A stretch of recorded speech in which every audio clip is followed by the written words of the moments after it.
Get on up. You got to stay on the scene like a machine. That's what James Brown said. I didn't say it. He said it. Get up.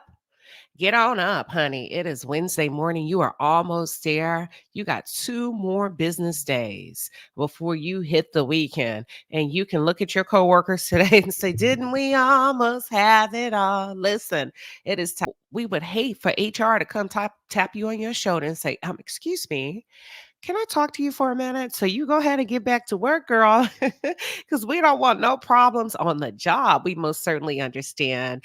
Thank you, everybody. Good morning. Good morning. I hope you slept well.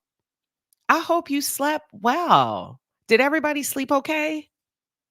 That's what I normally say to my dogs when I wake up. I say, did you sleep okay? All right. Good morning, the Set Noir. She says, good morning, Mods, Palace, and Chat. It's my anniversary.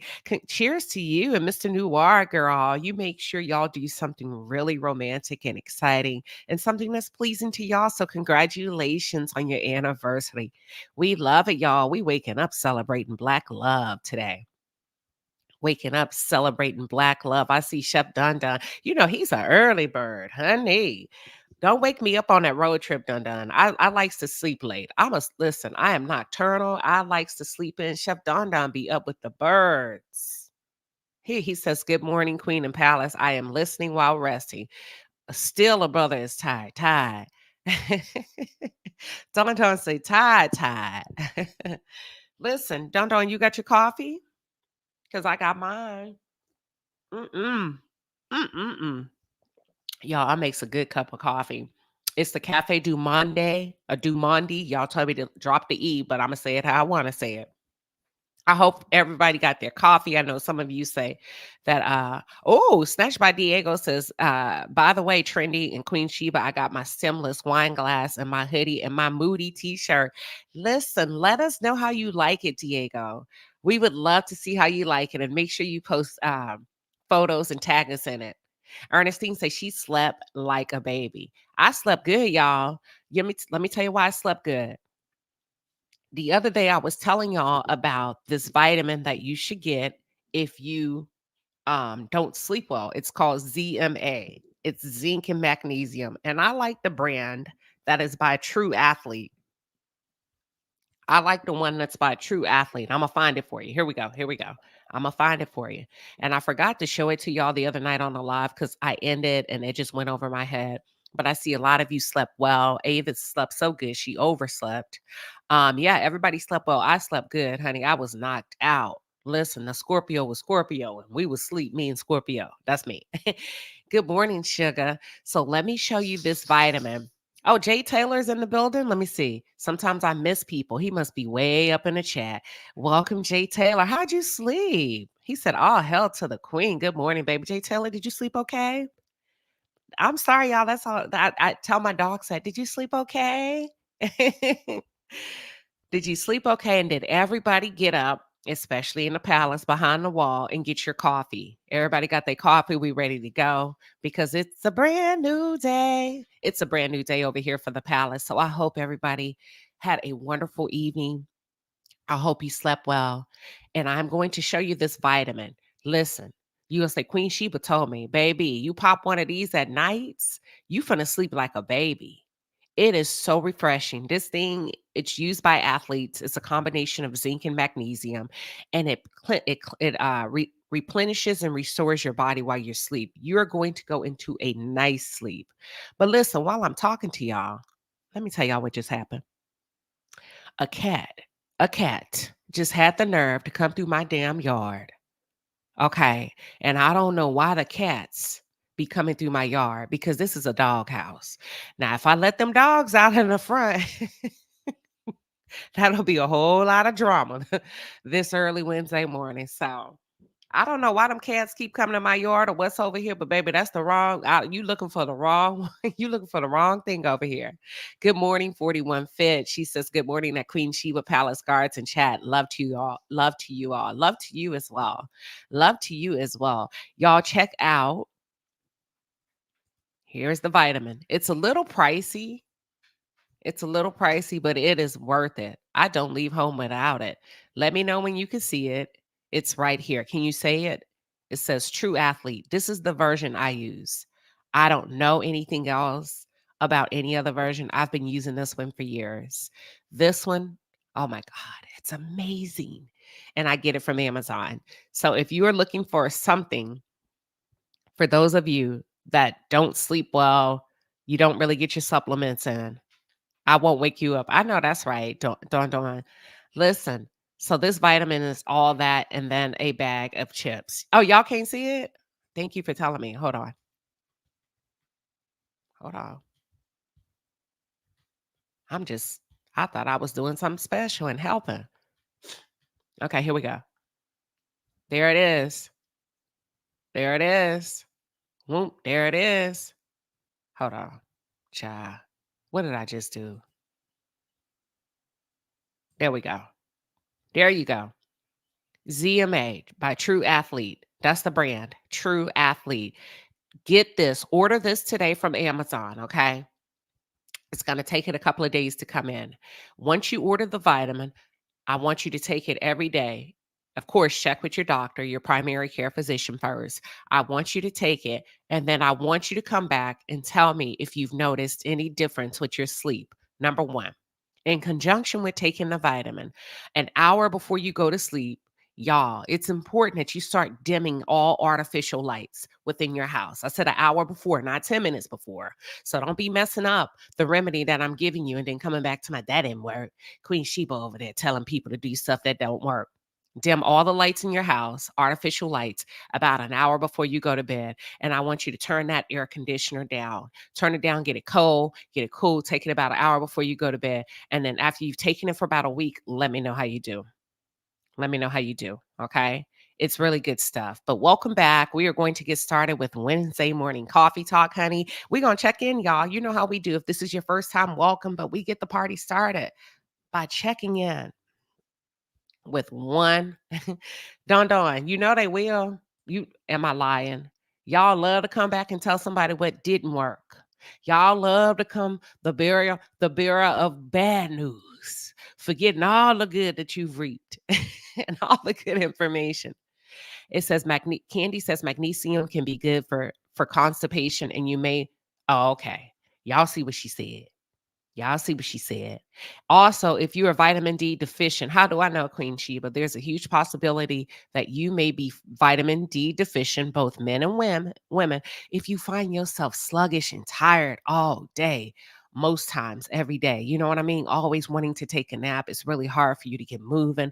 And when you are moving, you just sleepy. You could be vitamin D deficient. If you take a vitamin D supplement in conjunction with this vitamin that I'm recommending, you'll be able to correct that in probably about 15 to 30 days. You'll start to notice that your energy levels are more improved. You're feeling lighter on your feet and you're lasting longer throughout the day. I kid you not. So, ZMA, True Athlete brand, and then get you a good vitamin D supplement. Now, when it comes to your health, baby, spare no expense. If the vitamin D supplement is $20, go and get it. Don't be perusing through Amazon looking for the $4 bottle. We're not doing that in 2024. This is about you.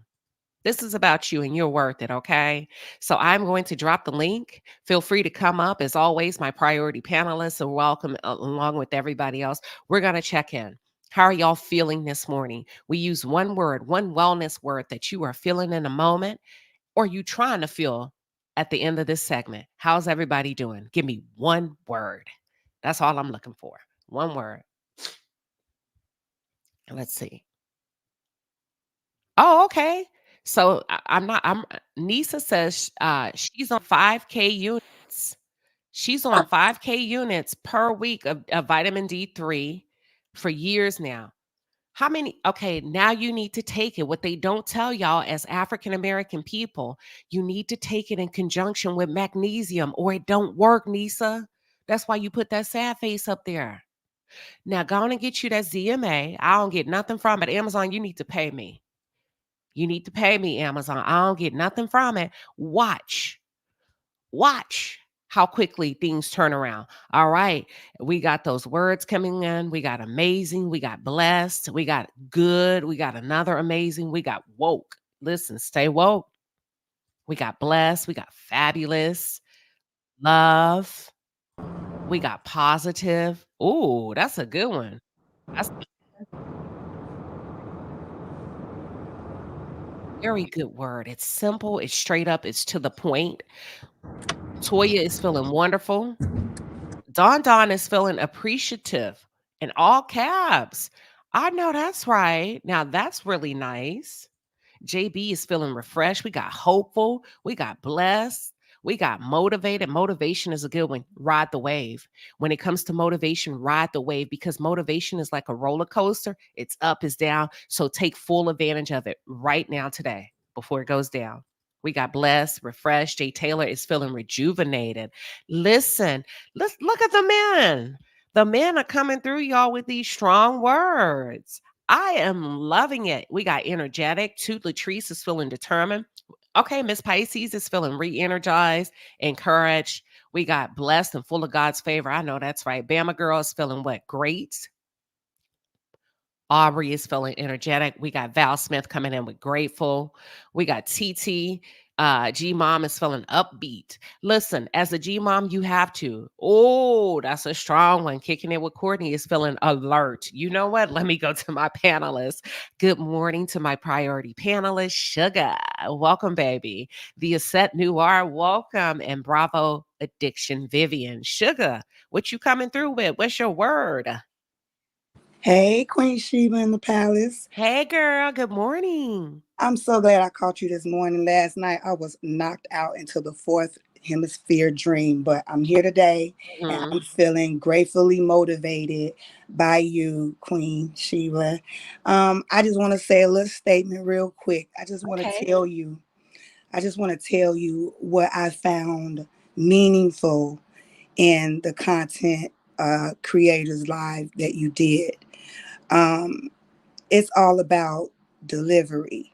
So let me just tap in on that. I truly resonated with True T delivery, being my upbringing, my environment, and the culture which I grew up in. That's how we communicated with each other. We expressed shame. Shame was one of the most expressed behavior that I was accustomed to.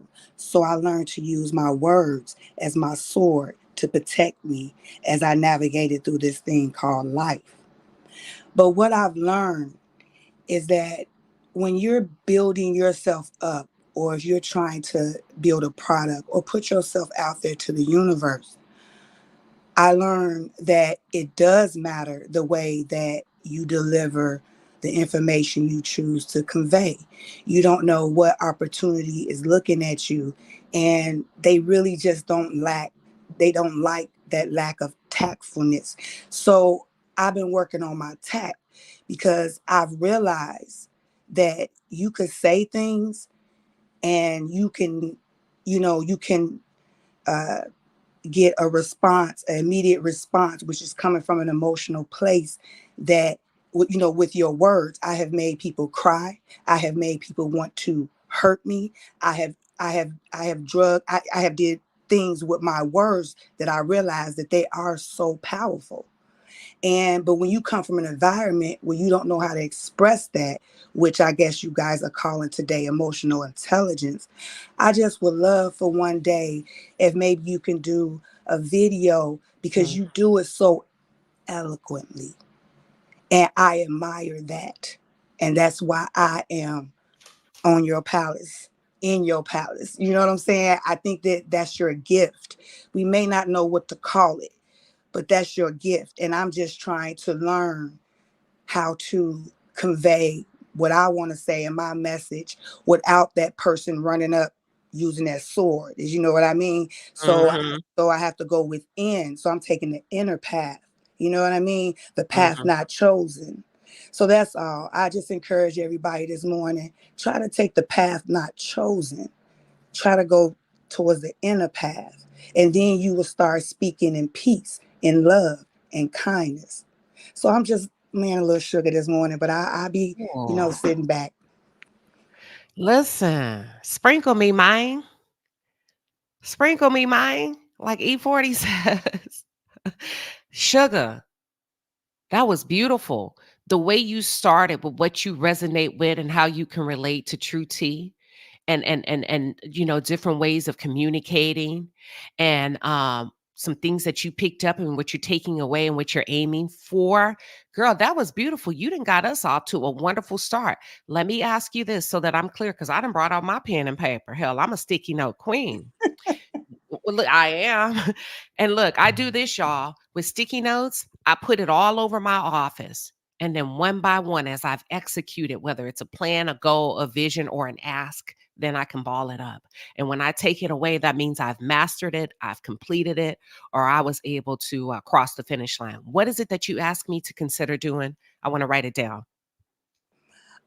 So basically, my feelings be coming from the root. You call it discernment. I call it a power from within. So when you go to the root, maybe we should do, it'd be wonderful if you do, not maybe, I'm sorry, if you do commentary surrounding more or less behaviors, like why is Okay. this behavior like this? Where did it come from? What could we do to counteract it? Because that's all we deal with every day with people. We are looking at the expressions of their behavior, which is made up of all these Mhm. things, right? So, and then maybe that'll be a meaningful conversation to kind of get to the root of things, because that's why I try to use her as an example, because I relate to that type of delivery, but that don't make it right or wrong. But see, what are you trying to do? It could hurt you. You know what I mean? Like you know what I mean? So, and I think that we just so used to just being who we are day to day. And at the same time, it's working on yourself, because once you ask those questions, then you start working on things because I see something in you, right? You're a reflection. We all the reflection of each other. We all reflections of an expression of one thing. Okay. So when I look at you, I'm looking at me. I see things and qualities in you and virtues in you that I see in myself, as well as with Mhm. kicking it with Courtney, as well as, you know what I mean? So I think that maybe that'd be a nice conversation. I will be Okay. interested. Okay, we can do that. Y'all want to do that like on a y'all want to do that on a weekend morning? Y'all want to do that like a wine down Wednesday? Let me know what day. Put it in the chat and we gonna make that happen for sugar, y'all. We gonna make it. Listen, I'm a cursor. I got a potty mouth. That's what most people don't understand. I will curse you out upside down, but I'm gonna pause first. I'm gonna give you a chance to pack your bags and go. But if you don't leave, Snatched by Diego said he's feeling safe. Listen, safe. I love it. The men are coming through with some very powerful words. Thank you, Sugar. The Asset Noir girl, how you feeling today, Miss Wellness Queen? I am feeling wifely today Oh, tell us more. because it's my anniversary. I really have married the love of my life. I love the fact that my Oh, husband loves every flaw, mm-mm-mm. every just everything about me. I mean, I'm literally a queen in his eyes, and I don't want to romanticize it, but he does. If I say my feet are hurting, he'll roll over and rub my feet. Oh, we listening. We listening. Go ahead and romanticize it. Ah, did her audio go out? Yeah, I think so. Ah, the Asset Noir Uh girl. oh. You Are okay? you Here, there? there you go. Go ahead, I'm Queen. sorry. I truly have married the love of my life. So when people say there aren't good men out there, it's a lie. It's a lie because I have one of them, one of the best. So I'm feeling wifely today because he remembered the anniversary before I even had a chance to wake up and say happy anniversary. And I appreciate him for that. And he cooks, y'all. You remember he came on Every day. Saturday? Every day. Every I don't day. when I say I don't do anything, he's retired. I'm not. So he takes that pressure of the house away from Mhm, me. I don't do anything. Anything. When Trending and Chef Don Don came to the wellness center, when my mhm. husband came in, he came in cleaning.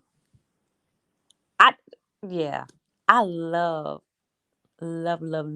him. And I know Oh. he loves me so too. So happy anniversary to Oh, us. Listen, Sugar and the Yusette Noir coming through, loving on us this beautiful Wednesday morning, y'all. I told y'all Wednesday mornings be going hard, honey. We gonna get you right. If you woke up on the wrong side of bed, get your ass back in and try it again and get back out and tune in to the Wednesday morning coffee talk because we are bringing it all things positivity. And we're gonna get into two deep discussions, but we didn't got started.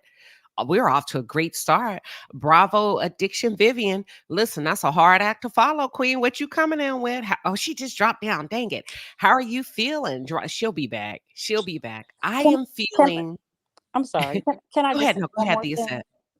Sugar, I appreciate your vulnerability and your transparency. I have nothing but respect for you for coming up and just saying what you said and saying it from the heart. So, sugar, you are the Mm. sugar. Mhm. Sugar, you the shit today. Ooh, thank Sugar. you. You know, it take a lot. So for you to even say that warm my spirit, because it take a lot for me to because I've always talked from my heart, and I've been taught that it was wrong.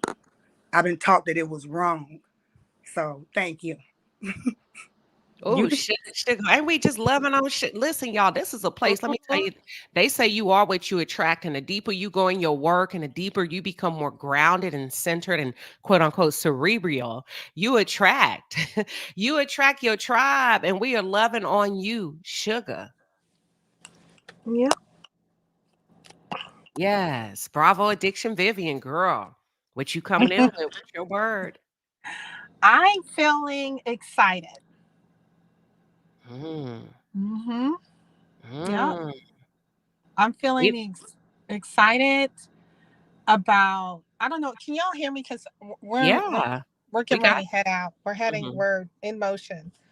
Um, I'm feeling excited about life, about family, about God, about love.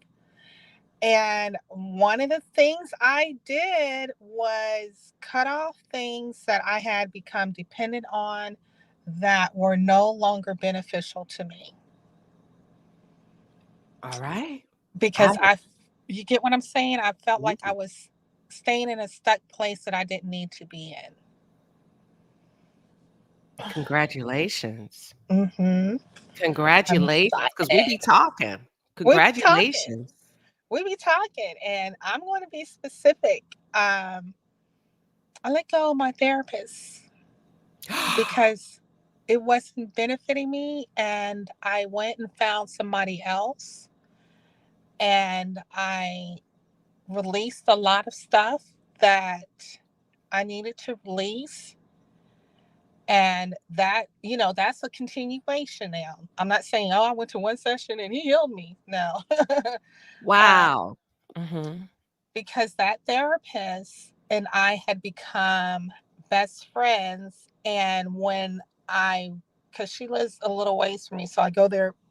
Maybe I had, stopped, but we were like best friends outside of it.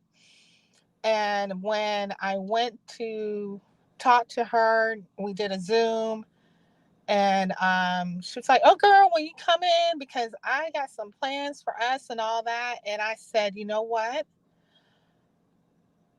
Do you think that we are doing therapy, or do you think we are doing best friends?" Oh, what did she say? And she said, I wasn't expecting that, but I'm going to keep some honesty with you Mhm. and let me give you some references. And I think then she went into her professional mode and she never really addressed my question. Oh, And she went she into said, protective mode. yeah, she said, and if you need if those references aren't working, if you need any further references, then there are some places I can send you that can help you find a therapist. And that's exactly how it happened. Okay. And I said, girl, let me go. Wait a minute. Congratulations to you, y'all. This is listen, this is huge. Hold on. Did y'all hear that? Mhm. She broke up with her therapist. I did. She broke up with her therapist. Was it last week we were talking, y'all? Yeah. And It then was it was last like that. week. It was like Monday. Was it Okay. Monday? Yeah. We went live and we were just Hmm. talking. I think it was Wednesday morning. I don't know if it was Wednesday or Oh, Monday. was it Wednesday? Yeah, I think Okay, so I so. did It was Wednesday. Wednesday, Yeah. and we were talking, and you were saying something, and I said, just and we said, talk to your therapist. And you said, that's so funny. Because why am I talking about this when I have a therapist? And what's crazy, we don't even talk about this kind of stuff. Then we started recommending what kind of therapist not to you, but everybody was just saying what they found valuable. And a therapist is like dating. So at the end of the day, bravo, addiction, Vivian is feeling excited because she broke up and ended the relationship with her therapist. And her Hmm. therapist is a African American woman.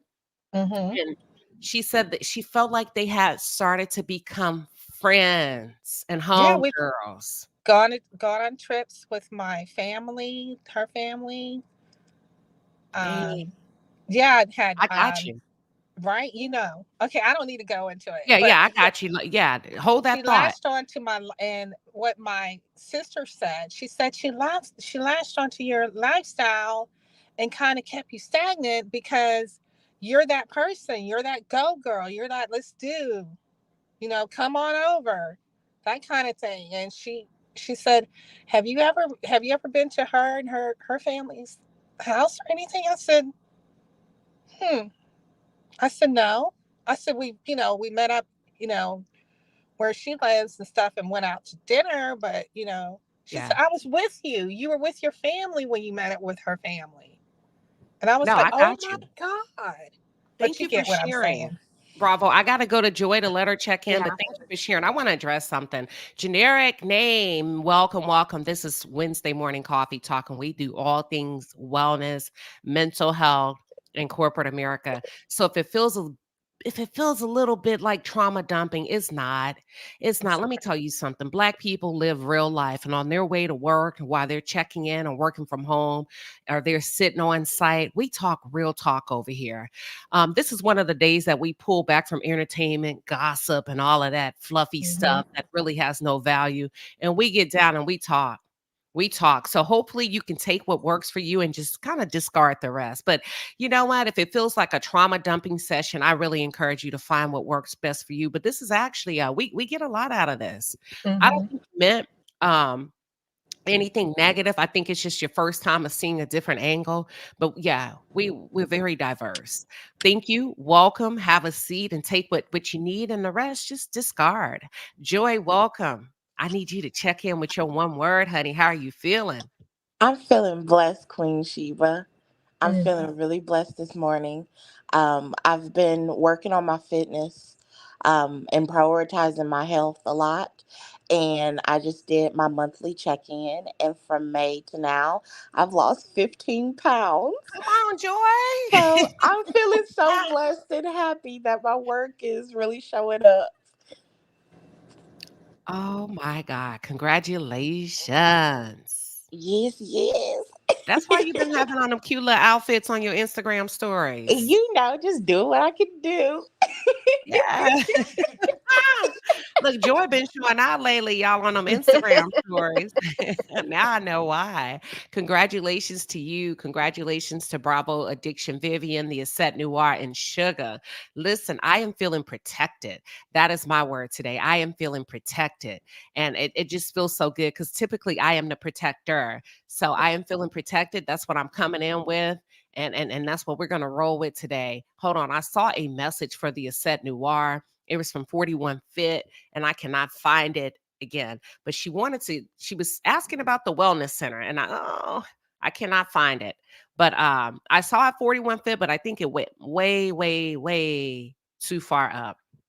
Anywho, y'all, today we are going to start with the financial wellness tip of the day. Then we're gonna shift into the wellness tip. And then we got two hot topics.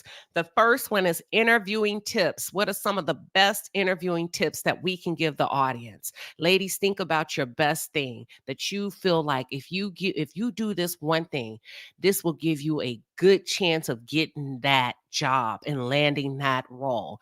The best interviewing tip that you can come up with.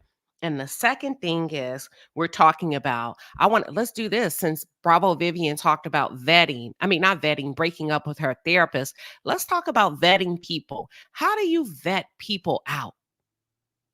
Friends, anybody else? Vetting. How do you use your radar to determine beep, beep, beep, beep, beep, beep, beep, what this person is about? All right. Financial wellness tip of the day. Y'all ready? Good morning, the J Crew squad. I see you, Daryl. Daryl's in the chat. But listen, um, financial wellness tip of the day is give more than you take. Y'all thought I was gonna come with a dollar sign or something like that. Mm. Give more than you take. I'm gonna let that linger. Give more than you take. Some of you are taking up space, brain space, resources, money in people's life, and you are a taker.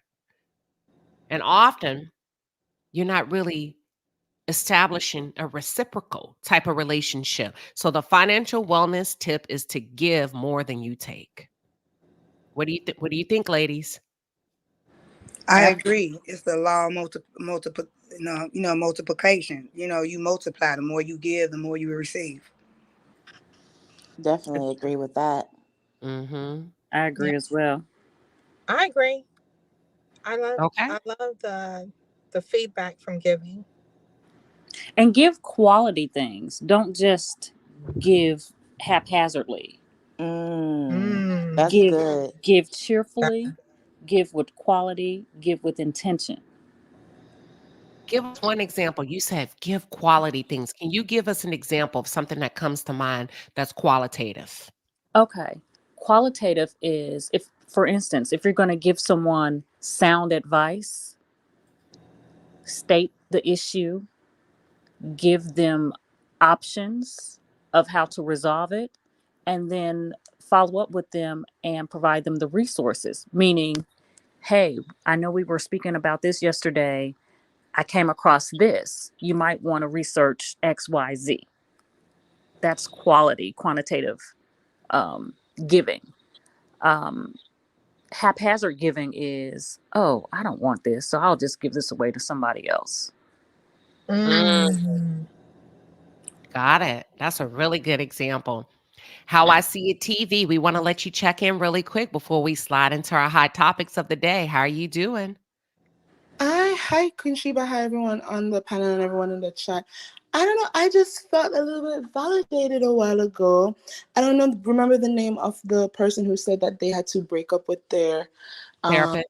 their therapist, but I haven't done therapy since about 2021 thereabout. And so last month I decided to utilize, one of those platforms where you could text or do Zoom Talkspace. or whatever. I'm not gonna say the one I used. It wasn't Talkspace. It was another one. And Ginger. say that again. Keep going. I'm just naming off the different platforms. Go ahead. Okay, and you said, how do you vet? Well, I thought that the vetting process was Okay, hold it. Not yet. Mm. okay. All Hold right, it. But all right. give us your So word. We go in there. We get there. okay, so Look, before we go into that, it just didn't work for me because I felt like I was talking to an AI. Honestly, they would ask me questions and I would answer, but the response that I was getting, it just felt like, am I talking to an AI? I don't feel like I'm really Right. talking to a therapist. So I had to cancel my ah, subscription to that platform and okay. end the relationship with that therapist. Our recommendation mine and everybody else chimed in. My recommendation is I know a lot of people say that they love working with most African American females, Black women say, I got to give me a Black female therapist. I've had them all. I have had Black, I've had white females, Mm. and I've had white men.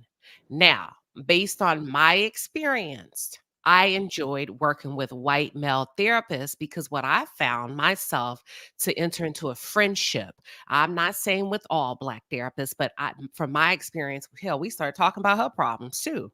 And we became friend like. We became familiar in the sessions. Now, I didn't know any better then, but I know better now. I had no idea then. It felt great. There was absolutely nothing wrong with it. So for me, the best experience I've had by way of doing the work, pushing forward, not getting stuck. You're not my friend. What are we here for today? How would you like to utilize your time? Was from a male therapist and a white one. Um, and feel free to give your experience in the chat. Feel free to talk about what you recommend in the chat, and we'll come back to that. But that's how we got to that. And the Bravo Addiction Vivian was able to assess where she was in her relationship with her therapist, because the point of therapy is not for you to be there a long time, baby, just a good time. If you've been with your therapist for years, break up, get another one. I Yeah. said what I said. So I said what I said. All right. Financial wellness tip of the day is to give more than you take. Period, point blank. Period, point blank. All right. Wellness tip of the day, vetting. How do you vet people around you? That's the wellness. You need to vet people out. It's almost like, because corporations vet you out. The first 90 days on the job, they say they can fire you for any reason. At Texas, they call it an at-will state. I can let you go because I can and because I want to. It ain't nothing you can do about it. And when I let you go, don't be coming back over here showing up. It's just not a good fit, baby. So how do you vet people out? How long does it normally take you? And I did a little bit of research, and I found 5 bullets that you can utilize to vet people out. Number 1, are they consistent and are they reliable? Observe whether the person is consistent and reliable in their actions and in their words. Read between the lines. Number 2, mutual support and encouragement. There has to be reciprocity. Remember, give more than you take. Mutual support and encouragement. Assess if this person supports and encourages you in your endeavors. Number 3, communication and conflict resolution. You know what? Hold on. Communication and conflict resolution, child.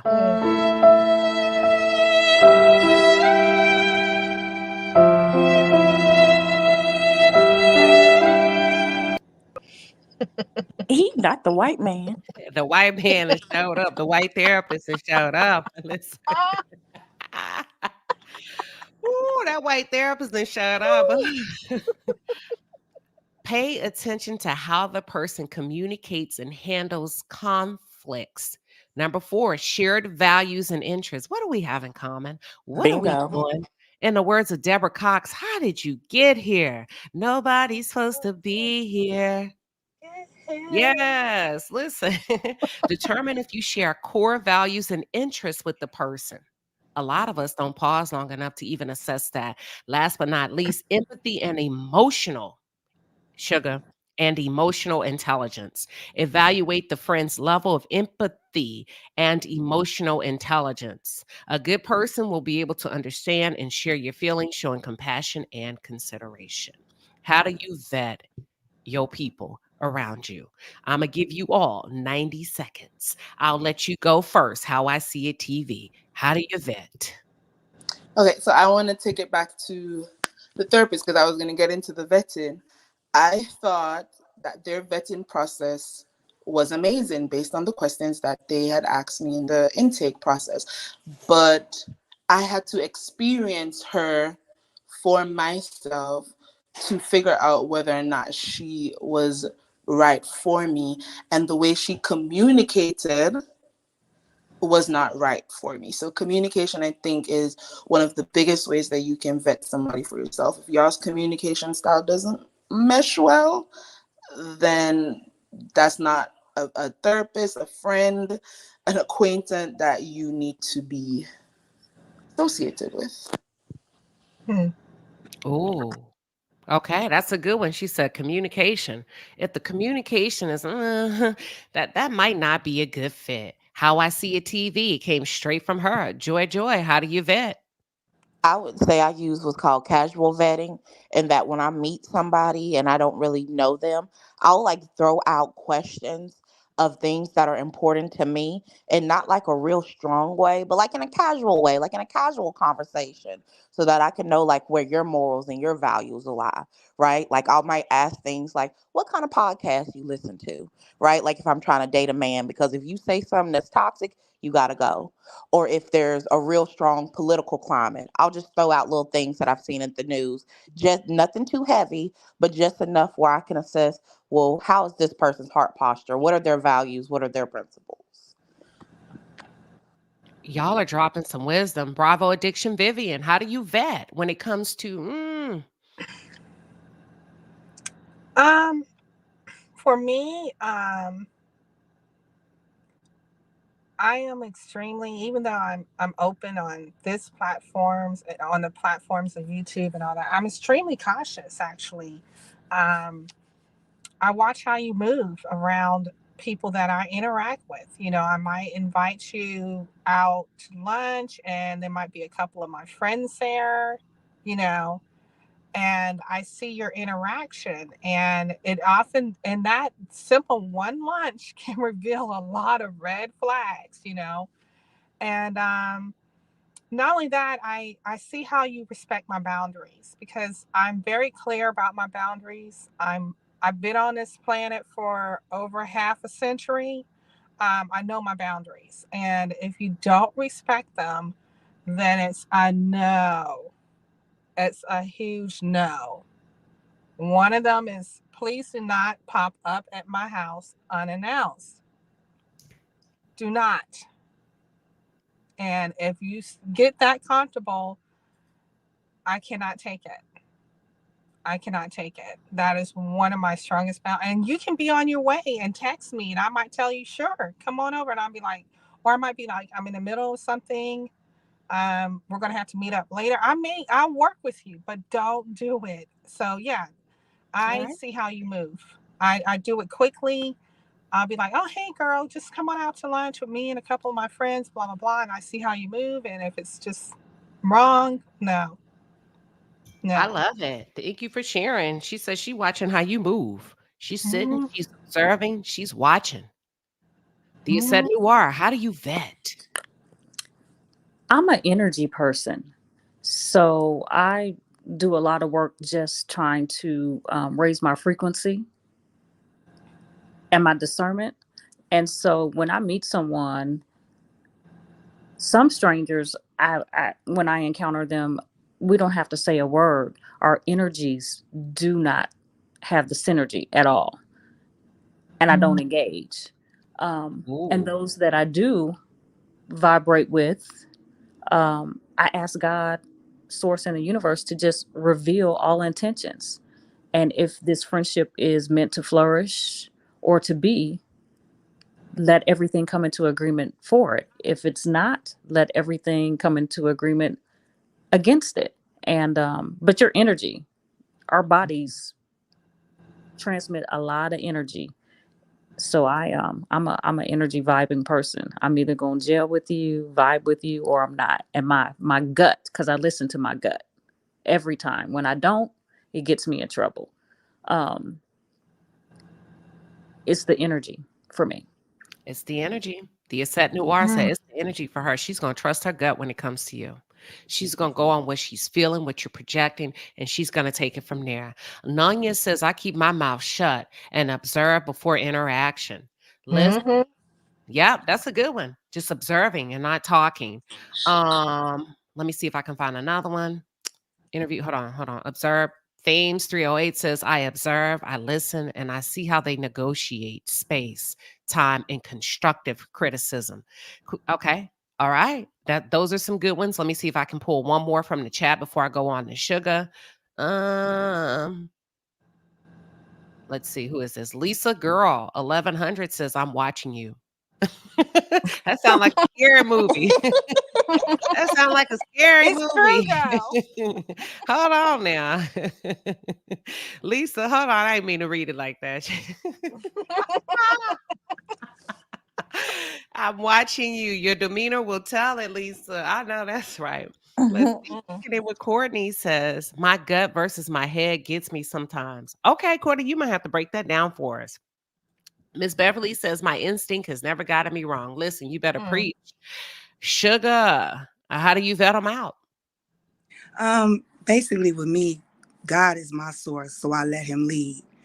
I believe you cannot measure what you cannot evaluate or you cannot assess. So you can't assess it, how you're going to measure. So I kind of lead with, I have certain parameters that I have when entering, if we're talking about business, that I look for different qualities. But there's nothing new under the sun. So I've learned how to categorize different people or behaviors in archetypes. So I kind of know who I'm working with. I used to really study, sorry to say this, I used to really study when I was little, pimps and hoes, the dynamic of that, like the mental dynamic of that. And if you study them and serial, killers, I'm talking about their mental, not what they did, like I got just their mental faculties. Yeah. So, but those same mental faculties, is virtues that you can use for good. You know what I mean? So yeah. So basically, God is my source. I go by energy, as the other caller said. If I'm feeling something off because I don't go against the grain, my intuition never failed me up to this point. Actually, it has carried me. So when you vet, my tip would be to research. This is as far as business, research the job. So you're going for a job, research everything about the job. That's what I do. And so you could be better prepared when they ask you questions. And then I set up like 5 questions that I normally ask, and I already have the response. Then I go in the mirror, and then I ask the questions and say the response. It's all archetypes. You can actually train yourself into one. I love it. Mhm. I love it. Sugar commands the room. You are great. Or okay, help me think of the word. Orator? Mhm. Orator. Orator. Yes. Yes, that's correct. Order. Hmm. Girl, you should consider public speaking. I'm motivated, Queen Sheba. I'm motivated. Thank you, Queen. Yeah, you command the room. Snatch by Diego says, but how do you tell the difference between good energy and bad energy? I'm still stuck on Lisa talking about I'm watching you. But Snatch by Diego says, but how do you tell the Because difference? Go because if ahead. God is your source, Mhm. it's virtues. Okay. So let's just talk in the now, right? We I'm gonna know read it what real quick. virtue. Sugar. Give me 1 second, baby. How do you tell the difference between good energy and bad energy, and or just your own fear of stepping out of your own comfort zones? To me, I'm gonna say real quick, pay attention to your body. How's your body reacting to that person? For real, for real. How is your body reacting? Are you tense? Are your thoughts racing 1,000 miles a minute? Has your heart rate increased?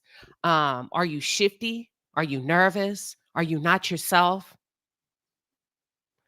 Sugar, go ahead. That's right. I agree. See that's why I want to go deep like that, Queen. That's what I'm saying. You have to know yourself.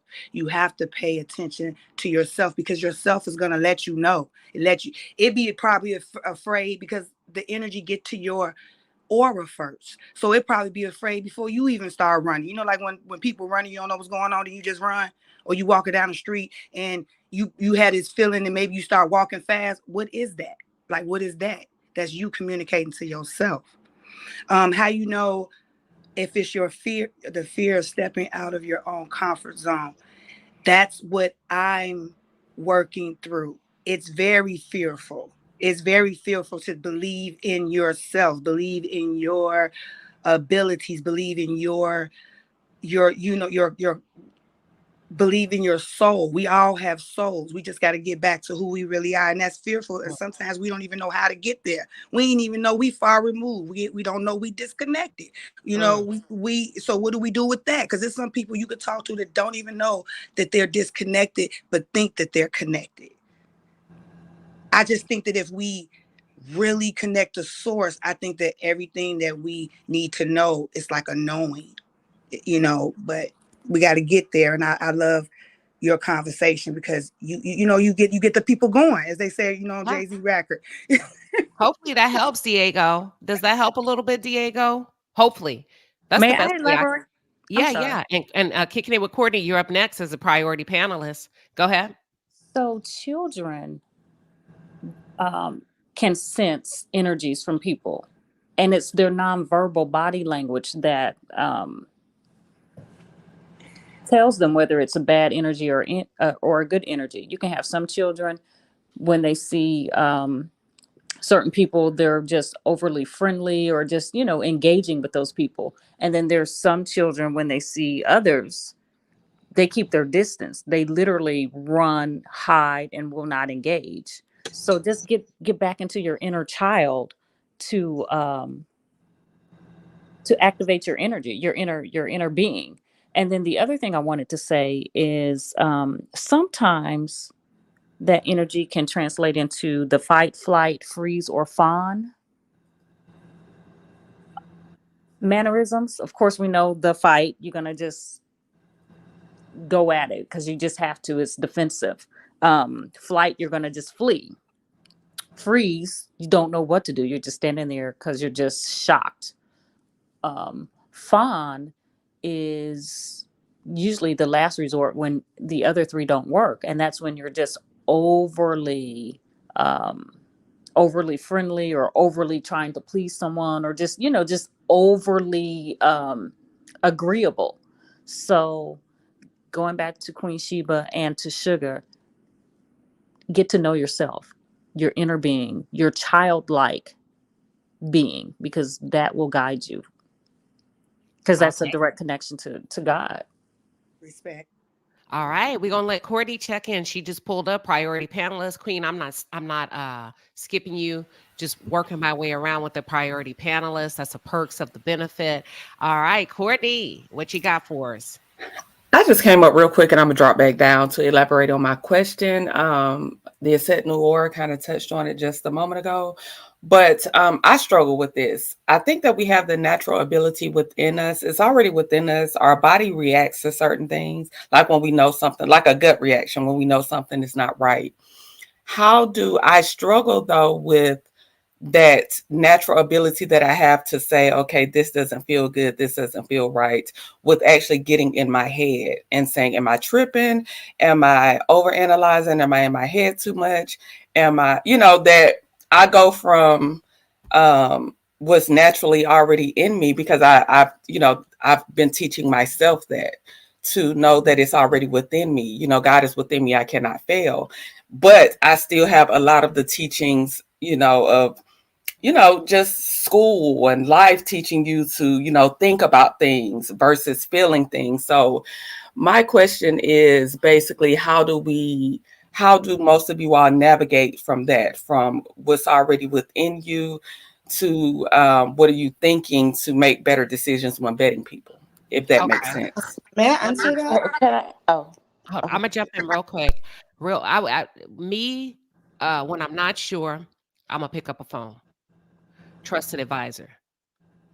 Now listen, Mhm. you need to vet them out. You need to vet them out and make sure they can be trusted. Somebody that's a safe place, your safe people where you can pick up the phone and say, "Hey, listen, this is kind of what I'm getting from this. Am I overthinking this?" For me, when I can't figure it out or shake it myself, 9 times out of 10, if you can't shake it, your instinct and your gut may be right.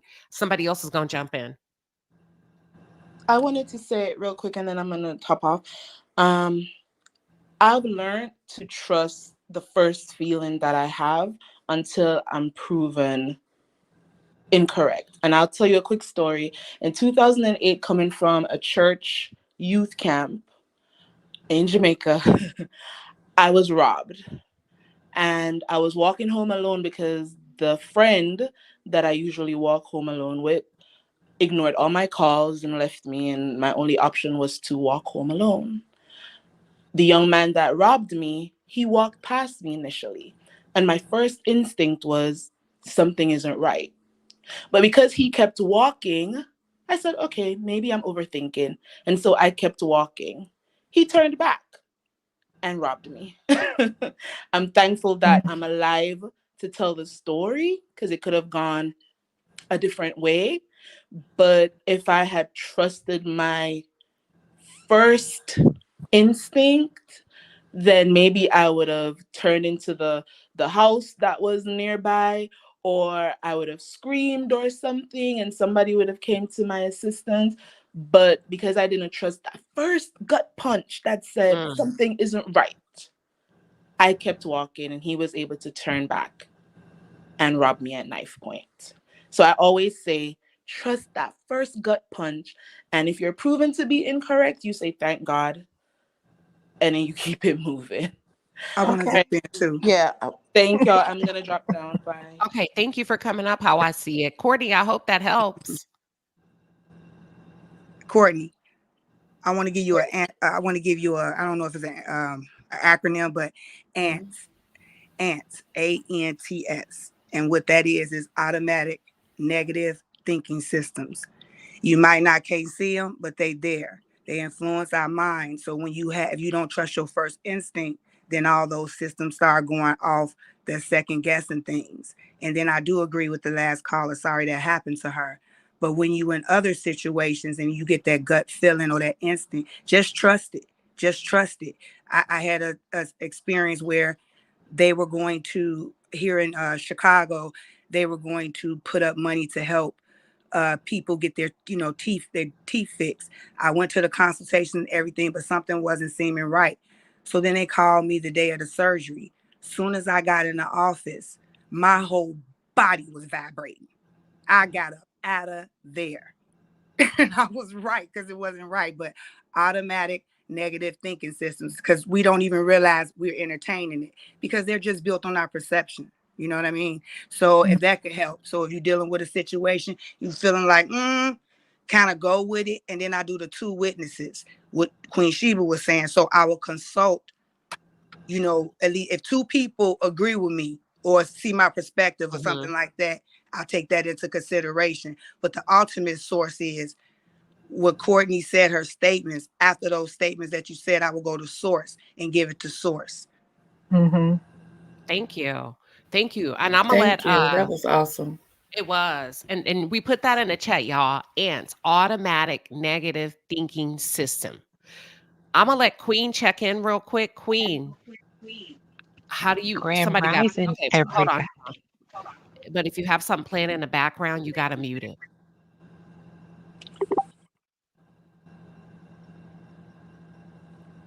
Okay, you ready, Queen? How do you vet?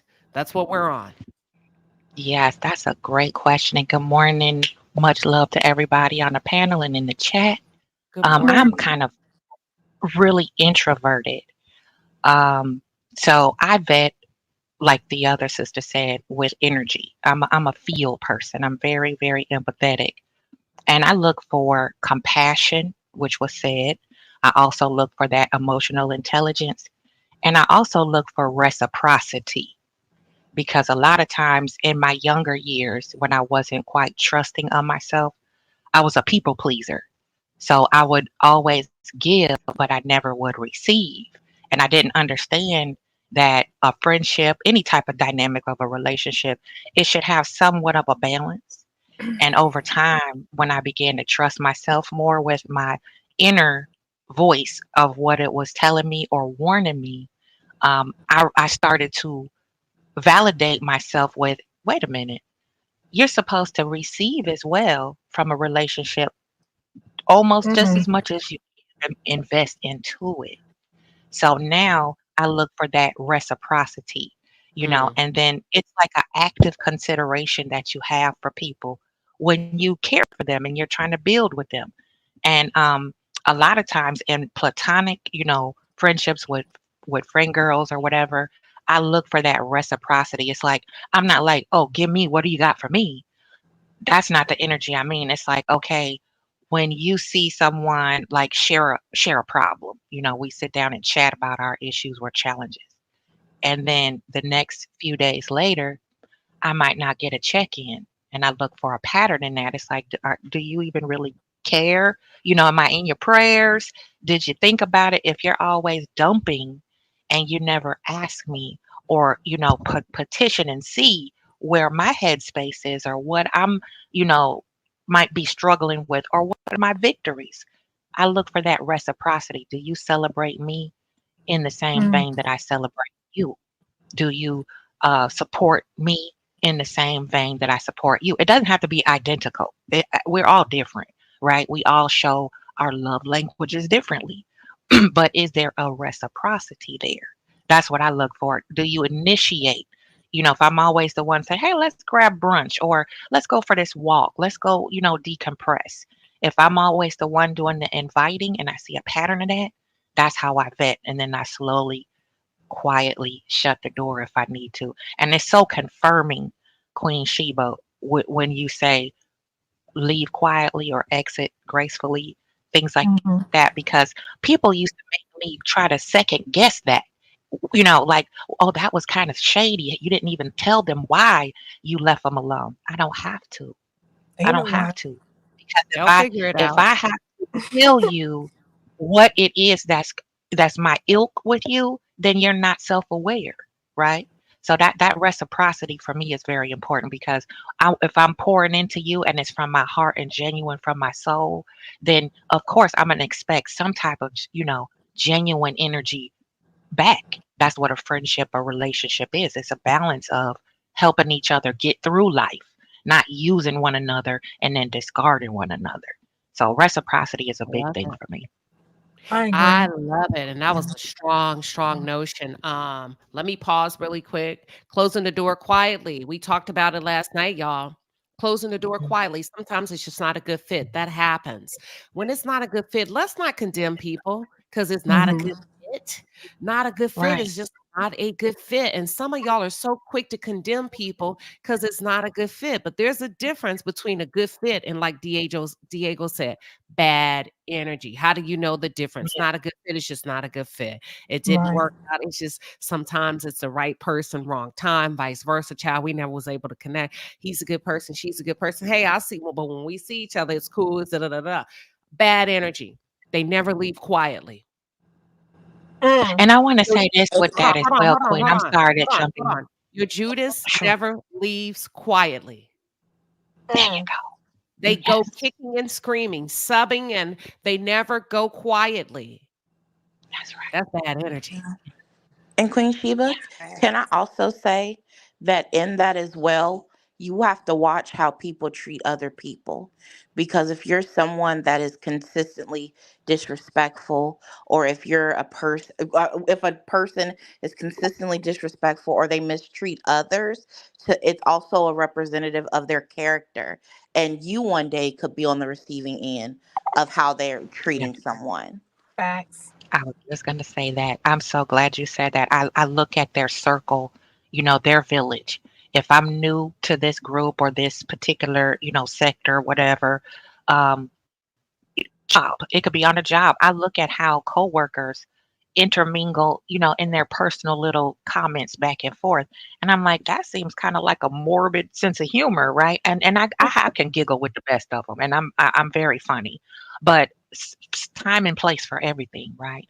And if it's a casual type of connection, I look at, okay, that was a little disrespectful or rude, and those patterns tell you a lot. Is this a pattern? Is this person like, is that just a place that they come from in their spirit? If so, I'm a kind person. I'm a gentle person. I can get there now and I can go there, but my base core personality is sweet. I'm very sweet. And I look for that in others because I want to manifest that sweetness, right? And then at the same time, are you going to protect me? Are you my friend that you're silent in the face of my enemies coming for me? Because then you're not really a friend. And I look for patterns. Well, what did you say about that? Was that out of order Mhm. in your opinion? Things like that. You can throw out those little feeler questions when you're vetting people. And I'm hit and miss too. I've taken some L's. Don't get me wrong. I've thought somebody was a sheep and they was a wolf. You know what I'm saying? I'm Yeah. like, What? dang, I got you the Let me hell up. But some people are very crafty, like narcs, very crafty with the love bombing. And I've had Mm. sadly, lots of sisters do that to me because they take the sweetness and my meekness and quietness as I'm slow. And I can pretend real well that I'm stupid because I want to see your patterns. And that's very Mhm. important to to keep an eye on that. And my son was even like, "Mom, you actually stepped out, and I seen you talking to a couple of women out here." He was so shocked because I rarely leave the house. I mean, groceries, you name it, it's coming to me. So I'm like, I'm very leery because I'm getting older, right? And I don't want to get entangled with this messiness as an older woman because I have an impression to make on my legacies. I don't want my people seeing me out in the street acting foolish, getting caught up in drama that I don't need to be in because I need to spare my wisdom from the babies that's coming up behind me. So that's why I'm so careful with who I enmesh myself with because I really want to preserve my energy for loving on people, for healing myself and healing others. And so, because I'm struggling now with forgiveness, I'm really Y'all, working on forgiving, I'm so the sorry, people who have Queen. I gotta go to Toya. wronged me. I'm so sorry, Queen. Please forgive me. Please, No Toya has to worries. come up real quick. She dropped down and came right back up, and she's been waiting so long and so patiently. Toya, Queen. I'm so sorry. Let me apologize. Can we let Toya go real quick? And I want you to pick up where you left off, Queen. But I gotta let her in. Absolutely. Okay, Absolutely. okay, Toya. Thank you for waiting patiently, Toya. Hold on. Is Miss Van in here? All right, Miss Van, welcome to Wednesday morning coffee talk. We are talking about how do you vet people out. When you're thinking about relationships, people around you, how do you vet them out? We've gotten things from intuition. Miss Van says reciprocity is everything. I always listen. I always leave quietly. Wish Hmm. you well, but this is where I wrote in. I love it. Somebody has something playing in the background. Whatever's playing in the background, you got to mute it up. And Toya, welcome to the stage. We want to make sure we let you go real quick before you have to drop down again. But Okay, Toya, good morning, have the Queen. echo. Can you hear me? Okay, yes. Good morning. First, I'd just like to say I love your mind. I love the way that you position yourself and the way you show up as just a black woman. So thank you. Um, I wanted to say one of the things that I do is I'm a very observant person. I love to talk, but when I enter a room or enter around someone, I'm very watchful and I pay attention to what they say. But one of the things that will make me walk away very quietly, no, I'm not going to explain it. I just don't deal with people when they're angry. When a person is angry and they speak certain things, regardless if it's not towards me, I feel like, well, if you get mad at me, you'll do whatever you're saying to me. So one of the things that I really pay close attention to is how people speak, especially when they are angered, because it tells their heart. And I also Mm. believe that, we're kind of programmed to just be emotionally led, but I believe we're spirit first. So I always try to lead with what's within first. I pay attention to, you know, what's coming out of a person's mouth because sometimes just listening, you will hear a lot. You will see a lot from a person. You'll see the values. You'll see what their beliefs are. You'll see how they show up um, when someone does them wrong, if they feel that way. So that I Mhm. just wanted to give my 2 cents this morning while I was drinking my coffee, listening to the show, and just say that that's pretty much how I do, because you can hear a lot out of a person in an angered moment. Thank you Yeah. for sharing that. Very, very wise sentiment. So thank you for sharing, Toya. We appreciate you coming up, and thank you for your patience. Because girl, we go deep down here. But you dropped down, came back up. So thank you for Mm. coming back up and waiting so patiently. No problem. Thank you for having You're me. welcome. Have a good day. Bye. Okay, so real quick, y'all, let me take at least one comment from the audience. Show Styles and Spirit says when you work for a financial institution, they teach you to trust your gut if you suspect fraud. All the training in the world sometimes has to go out the window. Spiritually, financially, emotionally, and it's just you versus you, and you got to trust your gut. I think that's what it comes down to. The review hour. Good morning. Good Good morning. morning. How do you vet out? Malik, you're up next. I've learned, and I've made many mistakes, but I had to get there. I've learned not to ignore the signs. We always have them. We have signs right at the beginning, but we choose to ignore them and give, and say, maybe it's me. Maybe I'm just being too hard. I need to be more compassionate. But we always get the sign when we meet people, and we have to learn how to not ignore it. Wow. I Short, sweet. agree. Okay, I'm sorry. Go ahead. Go ahead. I agree. I have to go, but I'm just going to say this. Thank you, Queen Sheba, once again for your safe space and platform. I agree. I have a very close tribe around me. I've mentioned that before. And I'm one of those people who wants to help everybody, wants everybody to be happy and loved and blah, blah, blah, and the sunshine and rainbows. And I had to pull back and check my own self and realize when I am, you know, I had to set boundaries. I had to learn this like later in my 30s. I had to recognize red flags. I was actually taught that by my mother strongly later in life. And so yeah, you have to. I mean, and it makes your life so much more fulfilling when you do.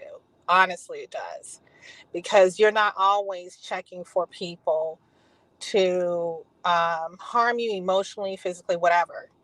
You're more feel like you're more in a safe space where you can, you know, be happy.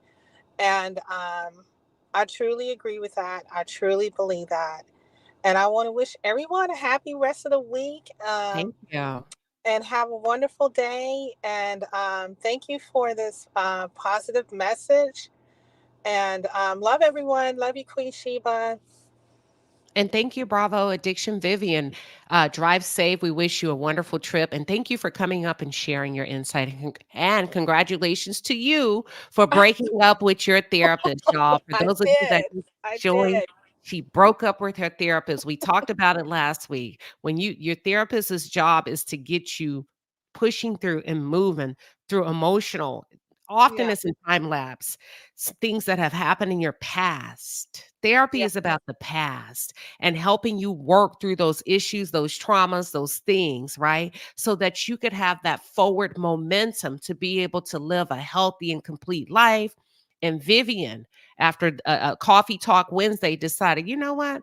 I'm going to break up with her because we seem more like friends than therapists versus patients. So, congratulations to you. She's up Thanks. and running. She came back and followed up and shared. Yeah. Congratulations. Have a wonderful day, Vivian. You too. Love y'all. Bye bye. Bye bye. Okay, Malik, how do you vet out? Good morning. This is Tracy. I'm going to make this kind of quick. My one word for today is aware. Um, from listening at everyone at your panel, I could definitely say that everyone is emotionally aware.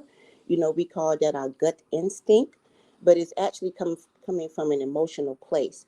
So I commend everyone on the panel for that. With emotional awareness comes emotional intelligence, right? Because of the fact that we can become emotionally aware of what's going on around us, especially with the young lady that just exited the panel, Miss Vivian. Kudos to you because that was definitely not a good fit for you, but you was emotionally aware of the situation and how it made you feel to make you make an emotional intelligent decision, which is a leadership decision, to make you say, you know what, I got to go somewhere else. So kudos to her for that. I think what we sometimes do, Queen, is get so wrapped up in what we have been taught through our childhood, right? Um, you gotta put everything under the table. You gotta put it under the rug. We're not gonna talk about that. It's like a taboo that as African American families, we have failed ourselves in a sense. So now we're trying to break that cycle, which is good. But when it's time for us to actually go back to revisit some of those traumas or some of that unfinished business, um, it's uncomfortable. It's uncomfortable. When it comes to being able to look at things from all perspectives, I want us to always remember that it's not overthinking. We're just putting up a defense mechanism because we've been there, done that before. And it hurts. It hurts. So that's all I had to say. Thank you for coming up and sharing your viewpoint. We appreciate you, Tracy. Yeah, Thank you. I'm always gonna be here because I just sometimes sit back in the bushes, and as a therapist myself, we do get a bad rap. We truly do get a bad rap sometime. But you just have to be emotionally aware and know what works for you, and not to give up on therapy, because therapy is good. It is great. I'm a therapist myself, but guess what? I go to a male therapist that's also white. And the reason I do it is not because I don't trust my own black people, because I definitely do.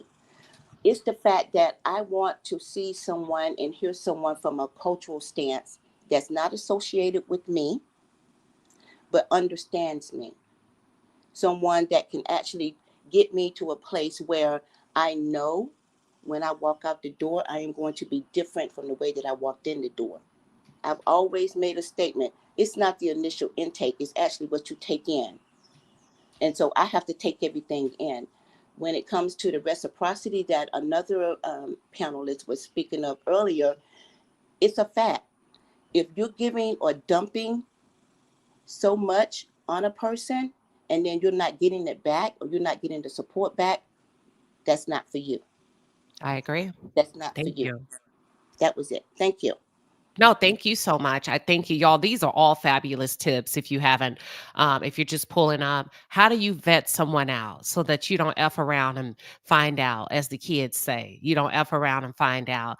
Miss Van says, everyone have a blessed rest of your week. We appreciate you, Queen Sheba. I just shared this awesome sharing to my Facebook page. Oh, thank you. We're here every Wednesday morning. It is called Coffee Talk in the Palace, 7 a.m. Central Standard Time. Y'all, we tackle wellness, financial well being, we tackle mental health, and then we always end with corporate America. I know y'all are waiting for the corporate America segment, the top interviewing tips. We're about to switch topics really quick. Hershey, I am going to let you go really quick because, honey, they are waiting. And thank you again, Miss Van, for popping in and just sharing your wisdom with us. And also, thank you for sharing this segment with your Facebook page. So, anybody that's here on the behalf of Miss Van, thank you. We appreciate you pulling up. Hershey, real tell us, how do you vet people out?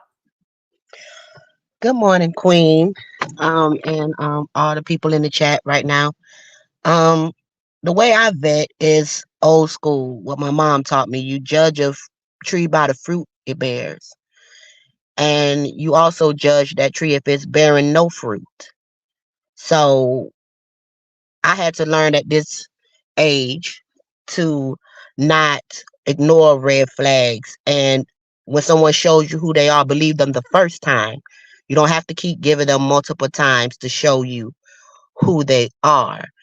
And I had to learn how to really love myself even more, to know that, like I said earlier in the chat, that I am an experience. So if you blessed enough to get close to me, you need to know how to handle me. And I take I take to that, because if you can't handle me right when you get angry, and I can't handle you right when I get angry, then we do need to go our separate ways. I think everybody is comfortable when we in a good space, but when we angry with one another, how do we handle each other? And I even had that talk with a brother that I grew up with since high school. The way when we had a falling out, he was like, I knew you loved me by the way you handled me. It's like you told me, look, I can't talk to you right now because I'm angry. And if I say some stuff, I might say something I regret later. So I'm going to talk to you when I calm down. I just feel like that's how we should see. If a person can't handle you right when they're angry, they don't take your love they take your love for granted. They take you for granted. It's just time for you to shut the door, and there's no need for closure. We don't have to have a conversation about it. You know what you did because you were there when you did it. Okay. So we don't have to keep hashing it over and over. And that's how I seem to vet people, because I don't ignore red flags anymore.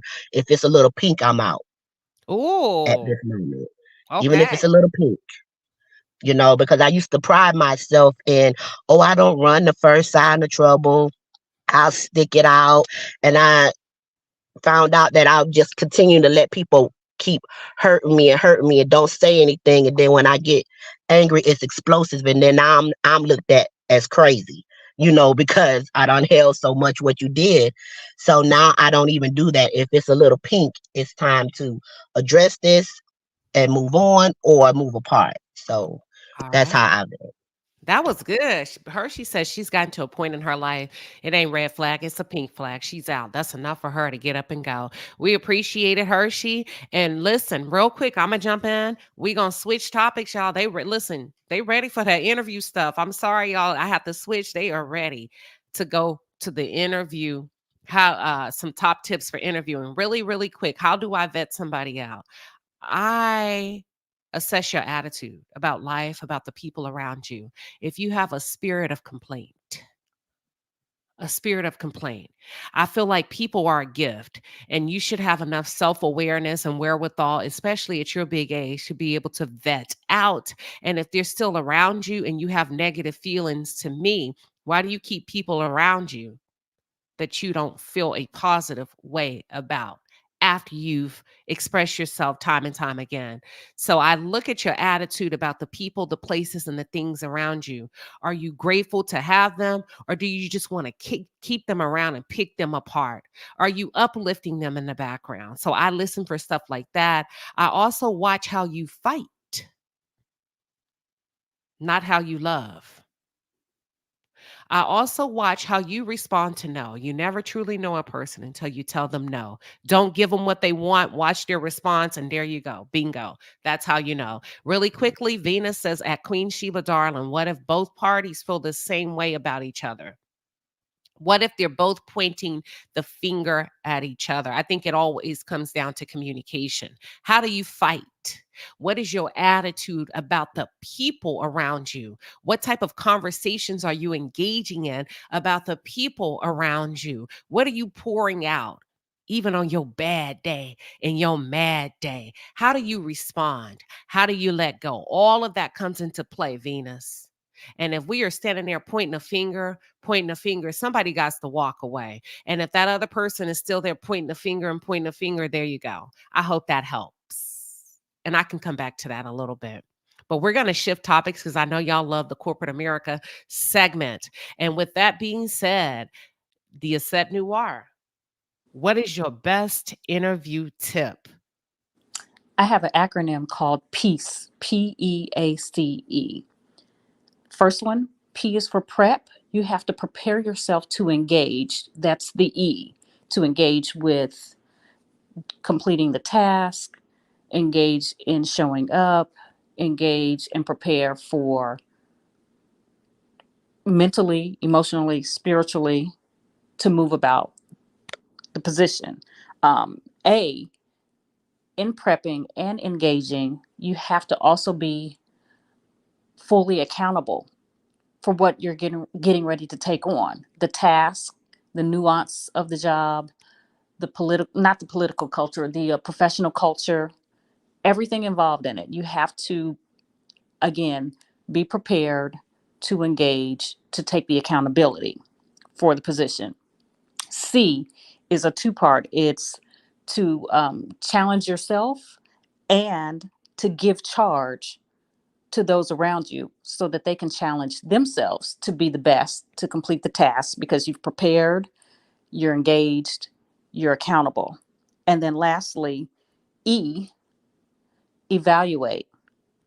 Make a decision on whether or not it's a good fit for you or if it's a good fit for them and if this is the ideal situation that you want to be. That's it. Peace. Oh, you said it like it was like, that's great. If you're like, that's it. No, let me read it again. The acronym PEACE, PEACE, prep, engage, accountability, challenge, give, charge, evaluate, decide if this is a good fit slash ideal situation.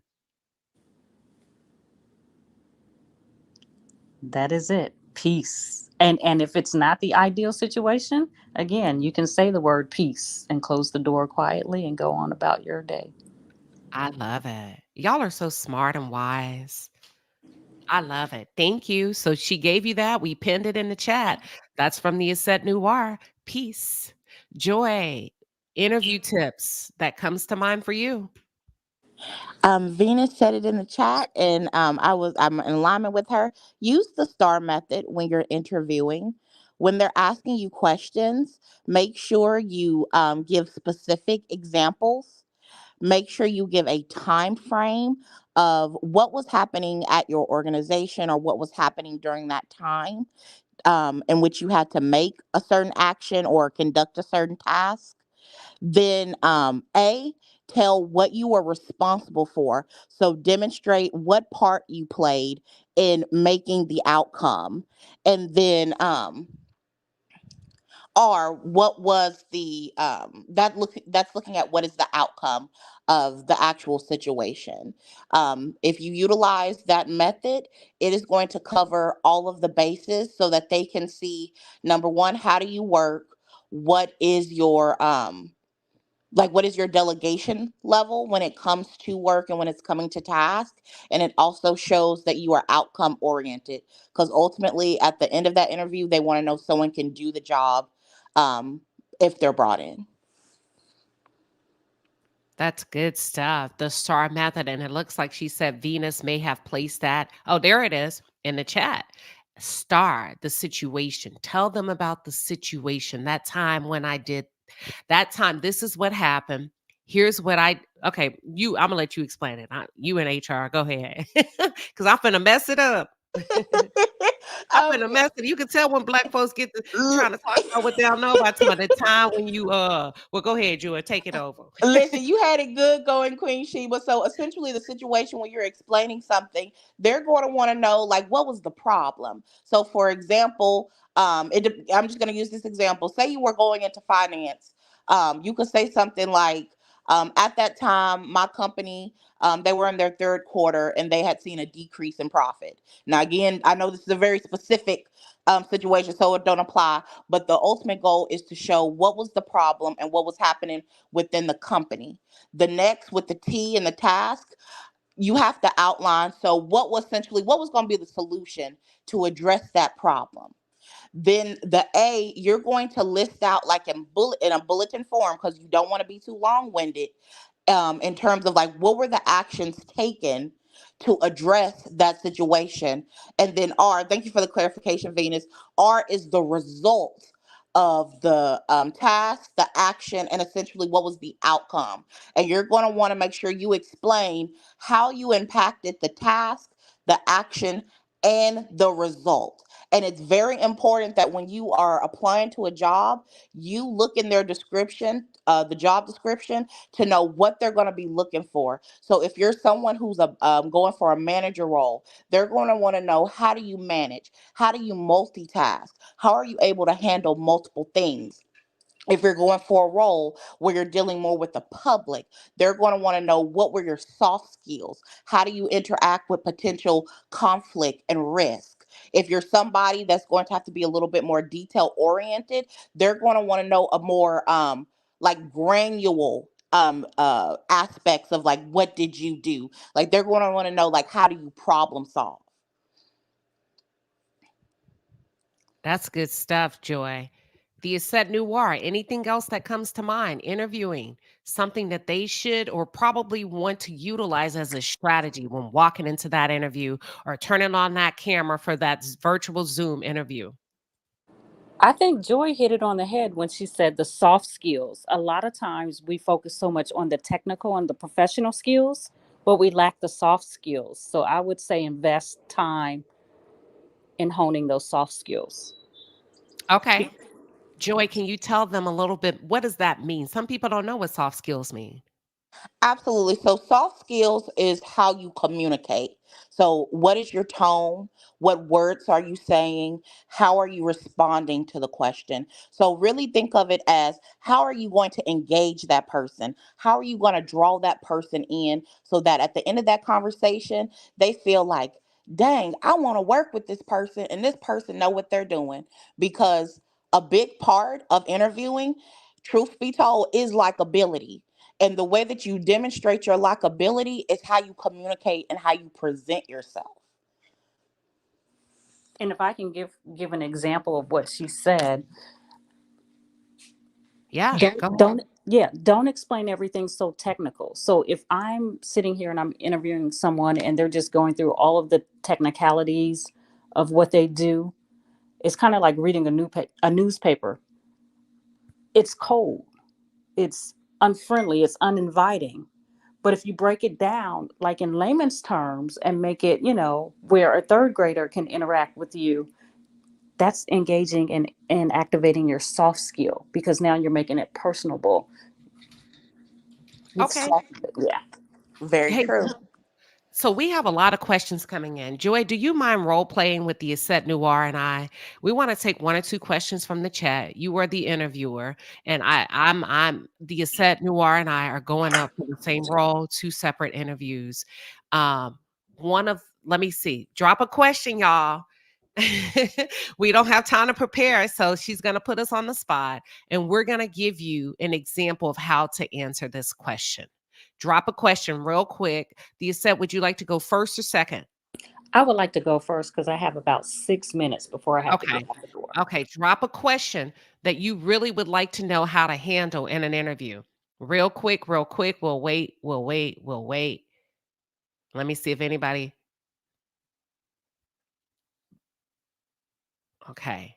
Let me see if anybody put anything real quick. Okay. Where do you see yourself in 5 years? That's what they put. Let me see if anything else comes through. Mm, give it a few seconds. Okay, let's go with this one.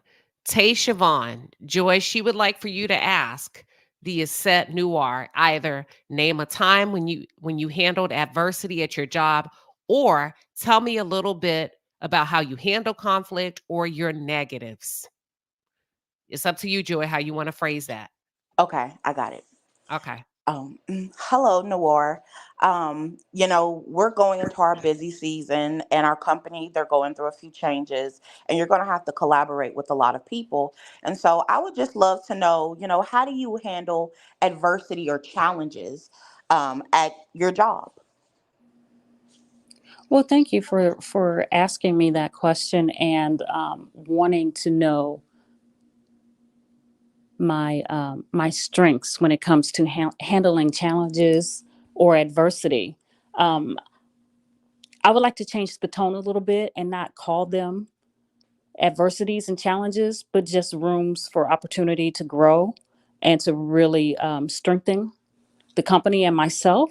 I do understand that the company, like life, we go through cyclical things. There's highs and lows, peaks and valleys. So I will continue to just work through the flow of being extremely proactive during the high times, so that when there is a low time, a cyclical low time, cyclical valley time, we've already prepared for that.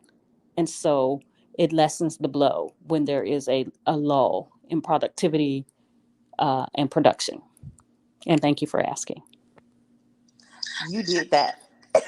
Oh, did she You do did good, that. y'all? Did Listen, she you do did that. That's why I am where I am. No, I'm just playing. good? Listen, You I better want to pop your collar. I want to point out something very specific that she did, and I want y'all to take literally what she did into your next interview. You see how she flipped the tone? She rephrased challenge and barrier and adversity, and she phrased it as opportunity, right? That is how you leave a lasting impression with the interviewer, because essentially they want to know, when you come into this business, if something is going haywire, you're not going to jump ship and you're not going to add to the chaos. So by showing things like, you know what, I don't look at things as challenges, I look at them as opportunities or stepping stones to our next resolution. That's good, girl. You did that. Oh. Thank you, darling. Thank you, darling. Robin, you over there hating, Robin. Robin, hey, you got a little hater in the chat. You said, Courtney said y'all did good. It's like candy. Would you like to give it a go? I know I'm putting you on the spot, but would you like to participate with a Yeah, question? well, I actually had a question. That's why I came up here real quick because I actually have an interview today. So this is one question that always stumps me, ladies. Do you have any questions once the interview is concluded? And I've been told you're always supposed to have at least 2 to 3 questions. But what if you truly don't have any questions? What are some general questions that makes it sound like you've done your research, you are engaged, and you do want the job? I want to answer this. You should Okay, always have a question. a question. Okay, At least a question. One of the best questions you can ask, depending on who you're seated in front of. Say, based on your based on your employee survey results, what are some changes you've made based on the feedback that your employees have given you? okay, Yes. okay, That's great. I want to add to that too. Sure. One of the questions that was asked of me when I was interviewing was, um, how do you pour into, oh my God, how did she phrase it? Because it was so good. It was, how do you pour into your human capital? Because we're here implementing your vision, executing the plan before us. But how do you give back and make sure that the human capital is okay? And I thought that was an excellent question. And I Joy? Oh, I'm sorry. Go ahead, Thea said. I'm so sorry. Oh oh no, I that was was it. Oh, I was gonna say, and the last one, those were really good questions because those assess like the company and the culture. And the last one I would recommend to help you get an idea of like the work and what to expect. I would ask them based upon where where the department currently is, what are some things you would see I would immediately start on? Or how do you see my skill sets helping what the current goals are of the department? By asking that, it allows them to directly reflect on what you have told them in terms of what you bring, but it also gives you insight for if you have a panel interview, you can then directly speak to what they currently have going on. Y'all got it? Sorry, I was winded. I just I just did a little cardio. Did they answer your question? It's like candy? yes. If she could repeat that last part again, I was writing down what she said. Skill set.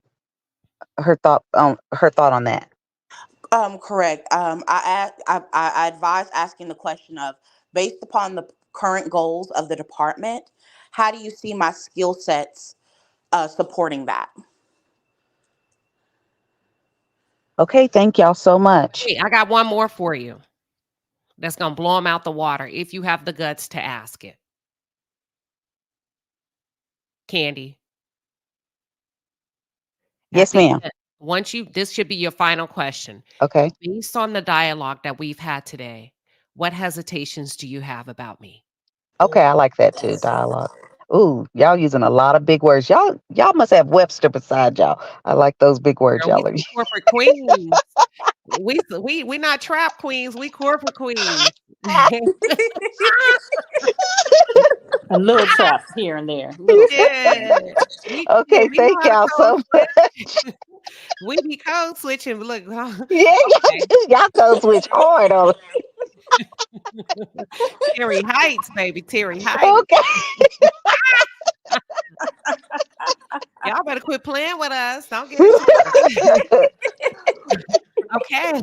Well, listen, Queen, panel chat, everyone, have a great Wednesday. I literally have to get out the door and go meet with my team.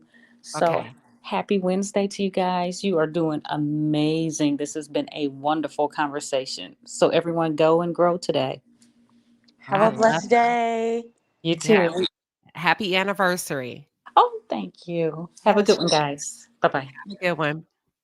Okay, Joy, this is the number one question that most people are not comfortable answering, and you should be. Yeah, y'all are still here. Y'all, this is the number one question that you need to nail. You need to practice it every day, all day. If you can get through this question, the rest of the interview, you will be warmed up for it. A lot of people make a huge mistake with this question. And this is the first one they're going to ask you. Joy, let me see if you can read my mind. What's the first question they're going to ask you coming out the gate? I know. They're either going to ask you, why do you want to work for us? Or they're going to ask you about your strengths and weaknesses.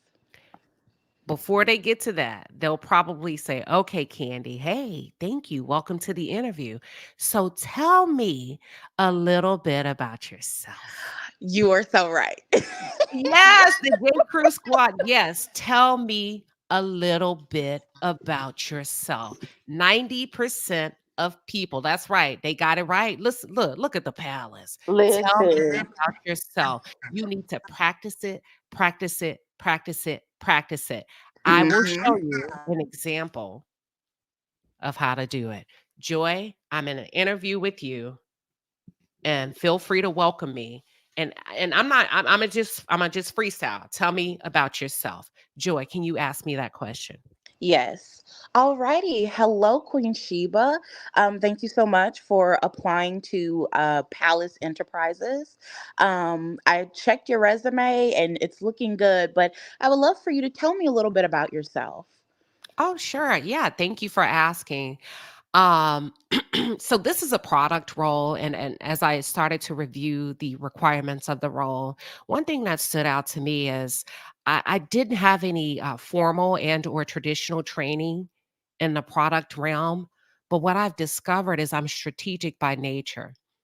Um, After I took my Clifton Assessment strength test, a few things I've learned about myself. I'm a maximizer. I'm strategic.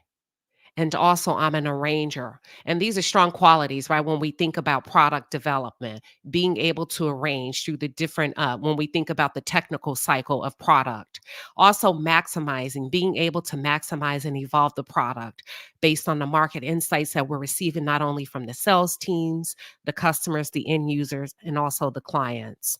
My background is actually in organizational healthcare psychology with a specific focus in behavioral health modification. And I got my start in the healthcare industry as a health coach, believe it or not, a few years ago. I can talk product all day, but let me pause and make sure that what I'm speaking to is relevant to what you're asking, Joy. Listen, do we have a white man that can clap? Because Listen, we got to get us a white clap. I like that. I really like that. listen, you hit the nail on the head, y'all. Yeah. Do you mind if I analyze what you did, Queen Sheba? Sure, sure. With this question, oftentimes why people get it wrong, they think it's an opportunity to tell their backstory. They're not looking for your backstory.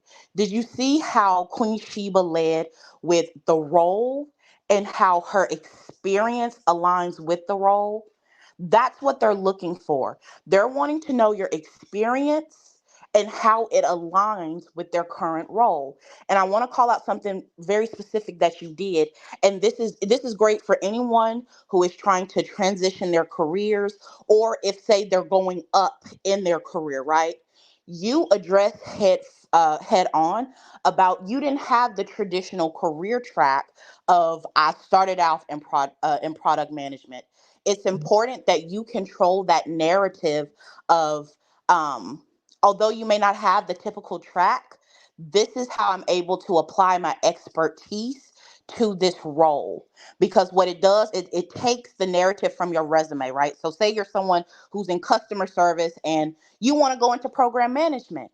If you own the narrative by saying, hey, I know that this does not look traditionally like what you all may be looking for, but this is how I've applied it and this is my background.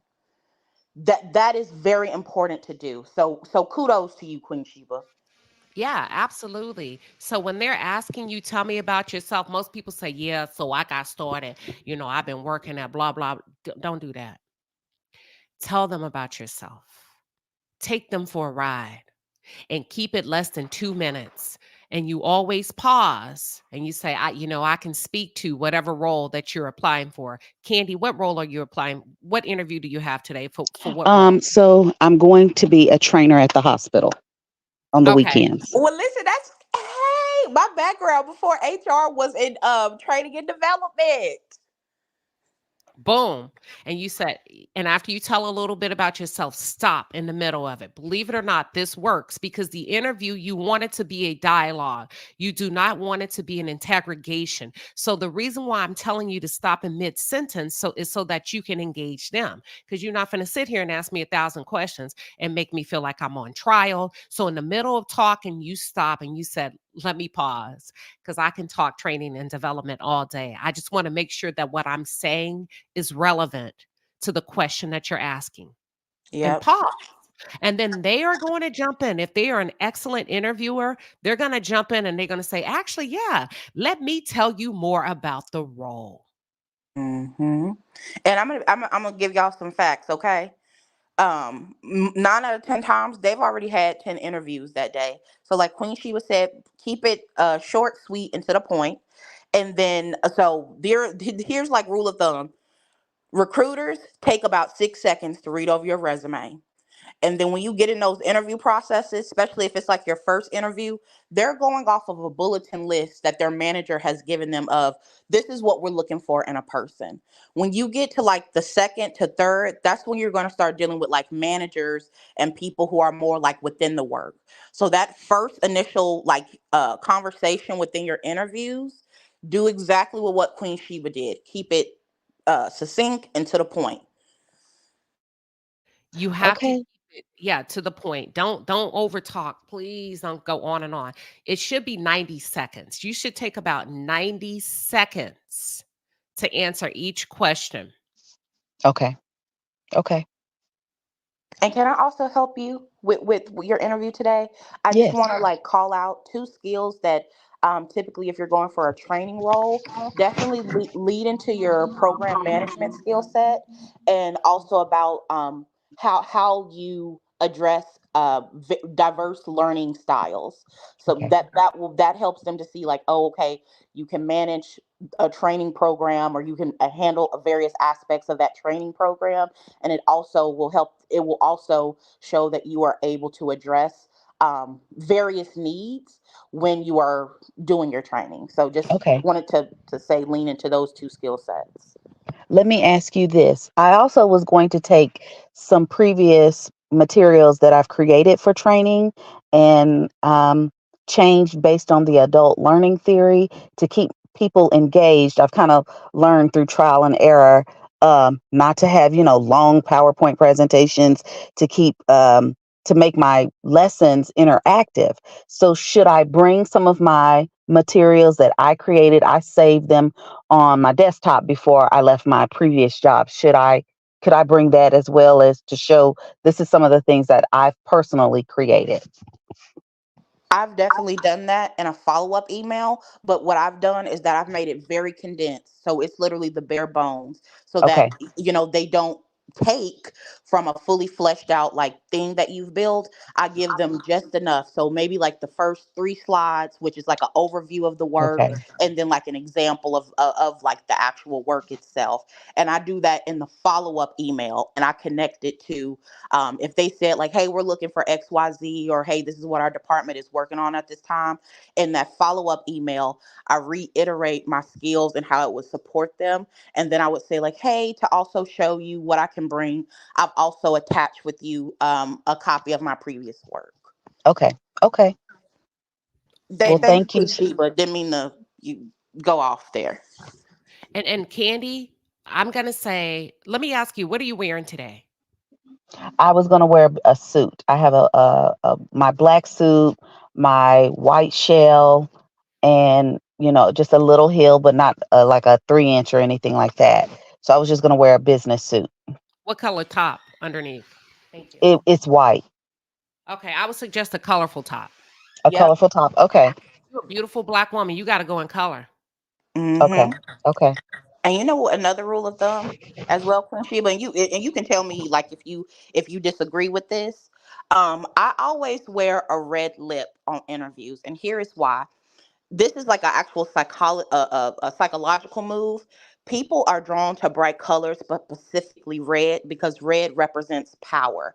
And if I want someone to listen to what I'm saying, I wear red lipstick. Now, I know that sounds kind of crazy, but that's what I've done. Queen Sheba, what is your like opinion on like um Mm.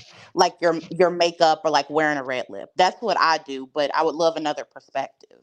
I love red lipstick. Mhm. I show up and I show out. I Yep. love red. Red symbolizes boldness. I had a friend that Mhm. told me she got hired, and they said, "Girl, we hired you because you came in here with that red." Da, da, da, da. And I said, "Who is this?" Not me, but she was saying that her director was like, "Who is this?" And like Joy said, a lot of times they're tired. You're probably the 10th or 12th person they've had that week. They're looking for a standout. They are Okay. looking for a winner. And somebody that they don't have to invoke that into, somebody that walks up in that mofo knowing I'm a winner. Now, don't be going up in there with no James Brown suits on and doing the split y'all in the middle of them. Queen Sheba said, come up Queen Sheba, stop. I'm now, sorry. see, Listen, don't get jivey now. You yeah. know. Don't be a jive turkey. Oh, because y'all, I've seen it in interviews. Don't ever get like be personable, but don't get too casual. Because when I tell you on the back end, the way we be messaging, like, this ain't gonna work. Like, and I don't know if maybe this has been in my experience, and I'm not saying that just this is what you're gonna do. I just want to give like advice to the chat. Even if you see another person that looks like you in the room, still maintain your professionalism Yes. because even if it's a black woman, if it's someone your own age, in my experience, unfortunately, I've experienced some other black women who get very casual. We're in a professional setting, so don't girl them, don't sis them, don't say things like, oh, you know how Yeah. it is. Maintain, like, be personable, be friendly, but maintain that professionalism. And Okay. I also want to say something that has worked. Ladies, this is going to work for you. Let me put on the white man because you got to understand where I'm coming from. This is like, hold on.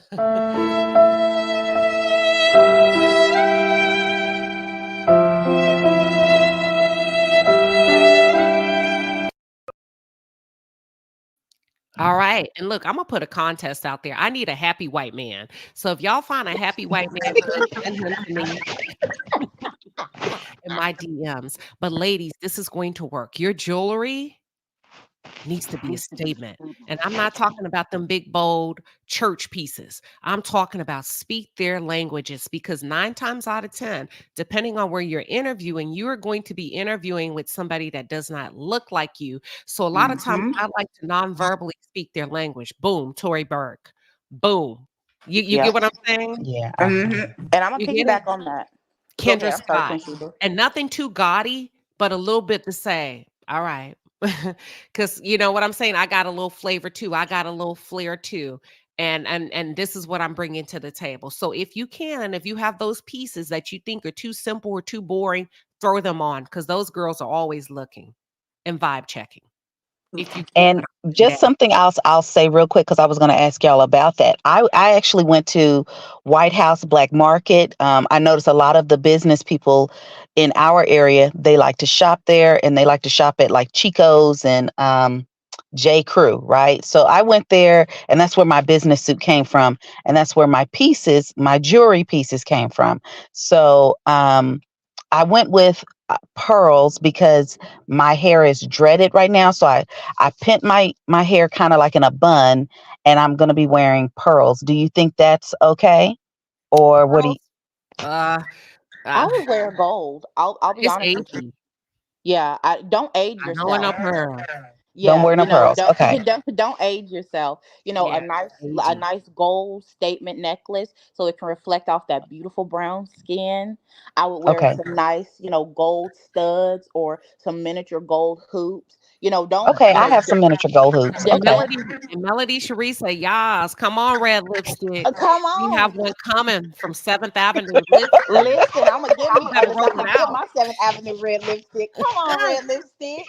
Um, you Melody, know. Oh, we need you to roll it out because, girl, we are getting these women and we getting these women ready for these interviews. Boys, don't be going up in there with no lipstick on. Not do it I, after hours. But yeah. we need that red lipstick. So Melody Cherie says, come on, the red lipstick ain't never hurt nobody. Dr. Melody okay. Cherie is in the building on Wednesday morning coffee talk. So Candy, like Yes, Joyce, ma'am. you gonna do that red lipstick, Okay, I have some. curls out. And make sure it's off your teeth now. Yes. Do the middle of the lip test. And girl, you're gonna ace this. And I was going to share another piece of advice. I sit on a leadership team, and it's with people who are like, they're seasoned, and it's not a lot of people that look like me. And we went around the room one time as an icebreaker, and we said, like, what's the first thing that you noticed about people? And it's something that stuck out to me, and I said, keep that in mind. It was one of the ladies who I would say more seasoned.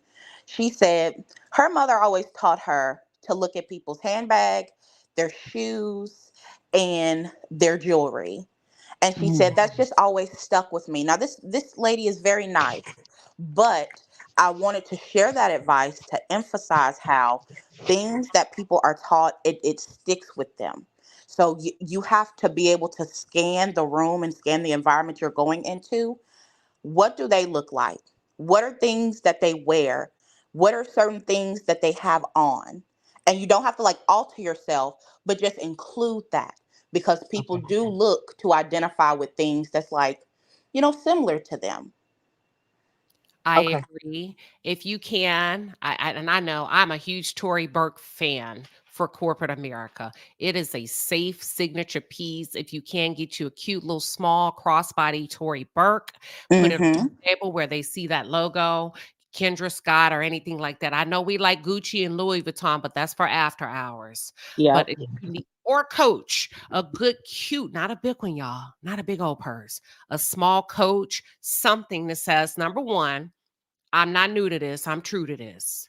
So, and I'm not, it does matter. I ain't gonna lie. They judging you. It matters. You need to come in Hmm. there looking hard. Yeah. And then also your scent. Don't wear heavy perfumes. Number one, people can have allergies. And then two, you don't want an offensive odor, because what smells good to us may not smell good to another person. So I recommend having a clean smell. Have a Okay. Yes. clean smell. Last but not least, Joy, I want you to ask me why am I interested in the role? And Yeah. this is I'm gonna give y'all a twist about saying why you're interested in a role, about how you can tell them why you're interested in a role. But I'm gonna introduce an element to the conversation that most people do not consider. Alrighty. Alrighty, Queen Sheba. You've done great so far. Thank you so much for your time today. But I would just love to know, why are you interested in this role? I'm looking, you've been at your company for about a year now. Why are you looking to make this transition into this role? Yeah. Oh, thank you for asking. That's a really good question because I asked myself that, and it took me a couple of days to decide if this was really the role for me. But after I reviewed the role a couple of times, one of the primary reasons that I decided to go ahead and throw my hat in the ring is because of the relationship building. It stated that the requirement is you're looking for a candidate that has good relationship building skills. And I've done that quite often throughout my experience in the healthcare industry for some of over 15 years. So I'm a relationship guru when it comes to establishing rapport really quickly, being able to read the room, and also meeting people where they are when it comes to their particular communication style.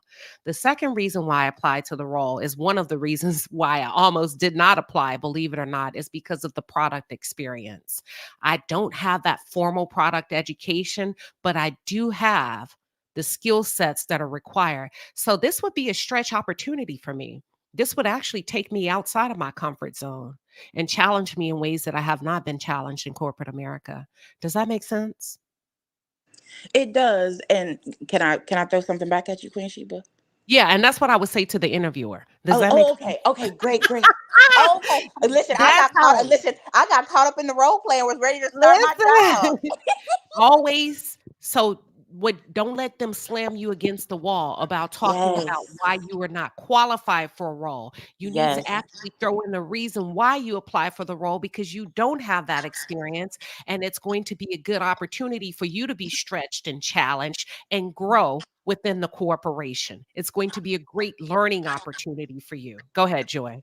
Absolutely. And I really love what you did there. Again, I want to emphasize, take away what Queen Sheba did about owning the narrative. In the example, she has already pointed out that she does not have the traditional career background that typically aligns with this role. Again, not trying to hide it in the weeds. She was upfront. And by owning that, she was able to give exact examples and emphasize how her current skill sets and the background she does have would support her success, not only in this role, but you see how you kept mentioning the organization, Queen Sheba? They Mhm. want to be able to hear how you can help grow and elevate and create to the success that that organization is having. And within an organization, here's some, now this is some real tea. What I liked about how you said about this will be a stretch opportunity, you know what that tells the interviewer? This person is going to be here for a long term because they're going to want to grow.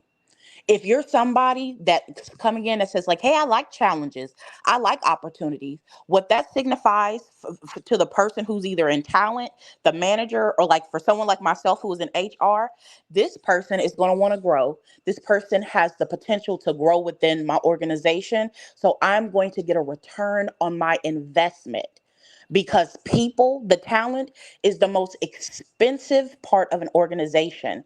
So if I know this person is going to be here to grow, then I'm going to get a return on my investment. So kudos, Queen Sheba. You did great handling that question.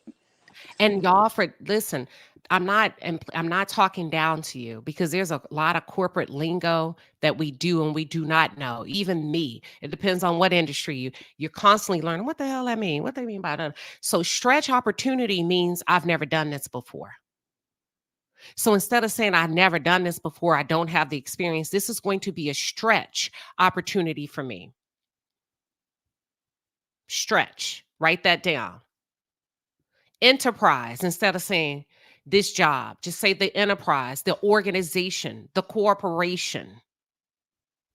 Instead of saying my boss or my manager, say my Leadership.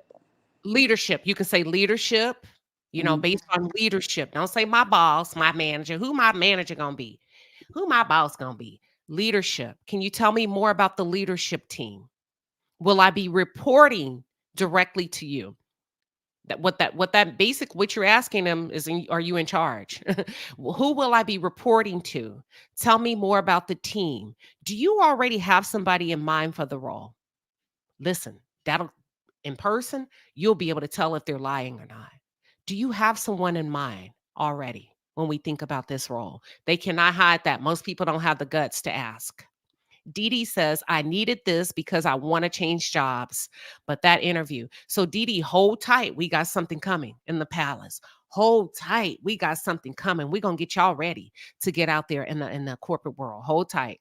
Um, Shan say, great points in this discussion. Venus say, don't go in there with no white diamonds, wearing no white diamond perfume. That's my grandma's scent. Oh my God. I know. And let's see what else. Let me see what questions we've had to come through. I hope y'all are enjoying the conversation. Let's see. Let me go through really quickly. Okay, Court kicking it with Courtney says, next we need resume tips. I'm ready to transition my career. Mhm. We got you covered. Hold tight. There it is. Don't come in there wearing no white diamonds. Y'all heard it. Never interview out of desperation. Mhm. Never interview out of desperation. Don't do it in corporate America. You will end up hating the job and the job will end up hating you. Do not take a job out of desperation, ever. You rather go work at a grocery store, work at a place where you can be yourself. That's just my advice. Corporate Yeah. America can be extremely demanding and extremely toxic. I want you to pause when it comes to that. I'm not saying don't take a job, but I'm saying when you start to play in these corporate sectors, don't do it out of desperation. Okay, one last question I have for y'all. Sure. This is a question that a lot of people get stumped on. So why did you leave your last job? They ask that still? Some people still ask that if they see that you haven't, like, if there's a gap in your resume, they'll see that you have maybe taken some time off. And some people frown on the taking some time off answer, even Okay, though it's generic and you don't want to get in the details. But how do you answer that question? I'll answer it. Okay. You can go back to your first one. Why do you want this job? Say, well, why did I leave my previous role? That it's actually in alignment with the primary reason why I am applying for this role, which is because it presents the opportunity for stretch, and it Okay. introduces a different realm of product management or customer service or training and development or customer service or whatever it is, clinical, da da da da da. And I've had a very supportive leadership team, and my boss has been very supportive of me. And actually, he was the one that kind of pushed me out the nest and had the conversation with me. I'm lying now. You see, I'm Yeah. lying now, and had the conversation with me in my one-on-one, and he challenged me. He challenged me to close my eyes and jump. Okay. And y'all do it. Truly do it. I was at a company for 4 years doing something that did not engage me or empower me no longer. And I was so scared to leave the comfort of what I had known. It was my first really my big corporate role where I had some level of leadership and being a manager. And I wanted to pursue something else. I wanted to pursue my HR career full time and help people via diversity, equity, and inclusion. And when I made that jump, it has been life changing. I've been on an upward trajectory. So, if anything, I know we're talking about interviews and stuff. Go in there with confidence like you already got the job. The fact that you're even in that room and in that call, it means that they saw something, and that means that you have the same shot as anyone else that is going into that setting. So you go in there bold, you go in there knowing that you have the skill set. And listen, somebody a long time ago told me, if you can have the confidence of a mediocre old white man, you got that. No shade, no shades, no shade. But it's essentially just saying it's okay if you don't have all the qualifications that's on the job description. As long as you have, like you said, one or two, you can do the job. And it's Yeah. learning as you go as well. So And Candy, I gave you an example of how I fictitiously pulled in my previous boss to say that they supported me. They're challenging me to grow. So it doesn't have to be a negative while you're leaving. You just tie it back to the same reason you're applying for that job. And that's a way to not crap on your previous employer. That's a way to keep it positive. That's a way to say, I'm okay. And then this is Candy. And she says, I'm looking for upward mobility to match my skill set, but don't say it that way. Said it's actually the same reason that we spoke to earlier of why I am applying for this role. Because what you don't want to give them the impression is that that other job was too easy. They wouldn't do. I wasn't doing that. And they weren't even challenging me. Even though you didn't say that, we want to minimize the opportunity for them to interpret that. Does that make sense? Yeah, that makes sense. Yep. Real quick, I think that's it. I hope you guys enjoyed this segment this morning. Y'all, she said they still ask. Tell me why you left your job, child. That's basic conversation. child Um, run. Sorry, sorry. yeah. Somebody else put in the chat that what if they ask you how many kids do you have? Girl, you working at a nigger rig corporation. Get the hell up. Listen, legally they cannot ask you that. So if they start asking you personal, like flag on the play questions, immediately say, you know what, thank you for this opportunity. And then you leave because how many kids you got? What steel mill is this? That's like a Pookie and Ray Ray corporation. They want to know how often you're gonna be calling out because of your kids. For That's real, what it that sounds that's a like. discrimination question. So I don't know if I want to work there. Why? Because I I don't know if I would want to work there. Queen Sheba, Yes, thank Candy you. Girl 72 says presents an opportunity for stretch. Yes, write that down. Um, yep, write that down. Let me see. Who is this? Hold on. I saw one. I saw one. Please don't be late for the interview ever. Ooh, ever. No, ma'am. Oh, I wish this live happened weeks ago when I had my interview with the government. That's okay. It wasn't your door. It wasn't your door. It wasn't time. I have a friend that can ace interviews and absolutely no skills for the position. That means she's a good bullshitter. She's a good talker. Or they were desperate. What do you think, Joy? I'm gonna go with this. I'm gonna go with the second one. For the second one, what I would say, any company that is too eager to to hire you, and you don't necessarily like, you can't even give alignment to how, in your background it could potentially align with that position. That means that that company is desperate, because there is either a culture problem, and so they're bleeding people and they need you, or there's dysfunction. So be very quick. I mean, be very careful for companies that say, "Oh, I'm gonna hire you right on the spot." To me, that is a red flag. So definitely ask more questions regarding like the company culture and how leadership interacts with the team before getting very invested in, oh, they just hired me, you know. How do you answer? Ebony, I'll take that one. How do you answer if you've been laid off? Oh, that's easy. You can say stuff like there was a restructuring in my organization, jobs, my position was eliminated. The company did cutbacks, any of that. I hope that helps, Ebony D. Um, Tennessee girl, yes, I said that. Great conversation, peace, love, Queen Sheba in the palace. That's okay, yeah. Let's see. Anything be 10 to 15 minutes early. I would, yes, in person. In person, absolutely. On Zoom, uh-uh. Just be right there, ready to go. Be Yeah, right because there, ready to go. they be talking and lingering in the Zoom beforehand.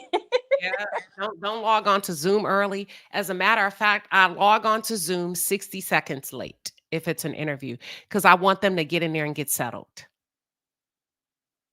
I always give them time to get in there and get settled. If you're applying for a role within your corporation, one of the well, let me say this. I ain't finna give out all that free game. I ain't finna give out all, I'm gonna hold it. Let's see. They try to be slick bringing up kids. Where are they asking y'all this at?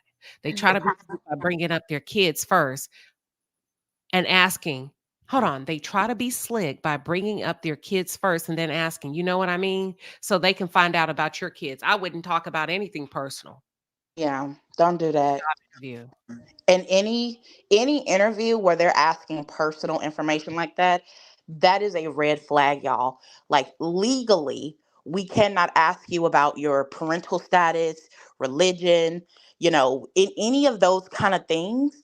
That's a discrimination laws at play for that. So be careful. PK Coco, tomorrow I was an hour late and got a job. Where you work at? Where you work at? Where you work? Put it in the chat. This is what I wear too, boldly. I wear a diamond cross when I go into interviews because I want you to know. I wear a diamond cross. Let's see. I'm going through and ladies, if you need to drop down, don't feel like you have to stay. If you're good to go, you're always welcome to stay. Eric says, I'm working at the same place for 24 years. Are you happy? Are you thriving? Are you making the money that you feel you deserve? Butterfly says, I love this segment. I used to ace my interviews. I gave a reference so well for a friend that the lady wanted to hire me. I love it. I love this segment too. Panel interviews. You hate them? Yeah, that's okay. But yeah, they can be tough. Okay. Yeah. Should you answer a question if they ask you what kind of animal would you choose to be? Yeah, that's probably a very young leader in the organization. And Joy, can you ask me what kind of animal, if I could be any animal? You want to answer the question. It It's irritates silly, me. but I'll show you how I answer. Yes, child, they got that right off of a Google. Alrighty. All right, Queen Sheba. I see you have various skill sets, and I just want to know, what kind of animal, working here, or just, You drop down. how would you summarize your skills as an animal?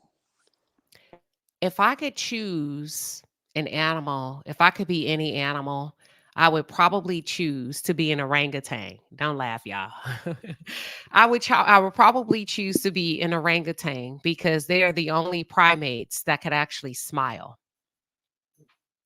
And they smile on purpose when they feel something that is funny. So I would choose to be an orangutan because my smile would be my style of communication when I'm enjoying something. You Did handled y'all it not like know that? Orangutan is the only primate, the group of primates that can smile First of uh, all, thank you uh, for that fact. authentically. Thank you for that fact. And child, that question made me feel crazy. But you handled it like a pro. Y'all listen to Queen Sheba. She giving y'all gems. Okay. And sadly, I've been in interviews where people will ask stupid questions like this. And yes, I'm calling them stupid. I once had an interview at a very big tech company that I ran from the heels on. The interviewer would have been my manager. He was very young. He said, "What do you like to do for fun?" And I said, "Well, I like to write poetry." This man said, "Okay, well, tell me a poem about developing process." Girl, okay. A mess. Okay, Candy's dropping down. All Oh, right, Candy, thank you for coming up. Thank you. We appreciate you. Somebody just posed the question. They said, I didn't know that. Hold on, let me go back to it. Do you have any tips specifically for remote work interviews? Tell them why you like working from home. Tell them how productive you are, stuff like that. Think about why that's a benefit and then turn it into a skill set. Without yep. Hold on, there was another question. I see you, PK Coco. PK Coco, the one that said he was an hour late, or she. Oh, hospitals. They can be desperate. Yeah, that's true. And that's scary. There was a question that came through that I wanted to answer or respond to. One question I was asked is, how would you describe the color yellow to a blind person? mm, How would you describe the color yellow to a blind person? okay, blind. And I said, I would tell them that it's soft like a pillow and warm like the sun. I like that. I like that. That you know what? That's a really good question. First, I thought you said they asked you describe the color yellow to a black person. I was going to say, To a huh? blind. But to a blind person, I really like that. And the reason why they would ask a question like that, y'all, is because they're wanting to see in terms of like Community. with product. Oh, I'm sorry, I'm on mute. No, go ahead. Okay, I'm sorry. They would ask an avant-garde question like that, y'all, because they're going to want to know your ability to, when it comes to like details to stuff, like very high level or like very broad things. How are you able to get in the weeds and explain it to, like, say, either a team member or even leadership? So initially, if you're somebody who is going to be dealing with a lot of like having to come in and figure stuff out, asking a question like, how would you describe a color to someone who's never seen a color before? That will require you to have to think ahead of like, okay, what are the details needed so that the end goal could then be reached? So it's, again, like you said, it is warm like the sun. So people would be able, so a person who hasn't seen a color, they know what the sun feels like. And Hmm. then you said it's Soft like a pillow. and soft like a pillow. So they've been Mhm. able to touch something soft, and for the most part, everyone has a pillow. So I like that, Queen Sheba. Yeah, and they also that's also a question to see how well you can articulate your thoughts and your ideas. It all comes down to articulation and saying what you need to say in a very thoughtful way that everybody gets it. People that you see, even people that don't speak your language. So that's what we have today, y'all. Thank you so much. Let me see. Good. I see you, Rashida. She says, "Good morning, Queen Sheba and Palace." Um, let's see. Okay. Yes. Aqua Queen says, when you are asked by the interviewer, do you have any questions for them? Please ask them at least three, but don't force the three because you may not have time. By the time, depending on how well they like you, here's a good sign of an interview. If it goes over, there's a high chance that they were really engaged with you. If it ends 10, 15, 20 minutes early, that's not a good sign at all. So, yes, you should ask 3 questions if you have the time to do it. Sometimes you only have time for 1 or 2. Don't force the third one if you're at time, but always have 3 ready to go. You're absolutely correct. Absolutely. We appreciate Joy coming up and giving her HR expertise. This was a hell of a conversation. It really was. Sandra P says, interview them back and question them. Have an actual conversation. Yes, you should interview them back. And you just got it. How do you do that? You should be prepping. I would probably say at least an hour to 90 minutes per day. So if your interview is coming up in 4 days, you should have at least 4 hours of practice time working on your questions. And like Sugar says, saying it in the mirror, saying it out loud, walking around the house, get off YouTube. Who are you? How, tell me about yourself. Well, yeah, that's a great question. Practicing tone, throwing out 3 bullet. You remember those 3 words, descriptive words we practice all the time. How are you feeling? What are you feeling? Boom, boom, boom. So stuff like that. Interview tips. Somebody, I just saw it. Make sure you know everything about that organization. I would say you make sure you know 3 to 5 things that are stand out. 3 to 5 things, especially about the department and or the business unit that you're applying to work for. Spy on your director, spy on your coworkers. Look them up on LinkedIn. Look them up not 2 days before, but maybe an hour or 2 before the interview, or do it from your friend's profile. Learn everything about them and throw in some knowledge that you have about them in the interview very innocently. Don't say, "Oh, I know you like concerts." Don't say that.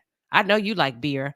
Don't say that. But what you can say when they say, well, what do you do in your spare time? I enjoy wine tasting.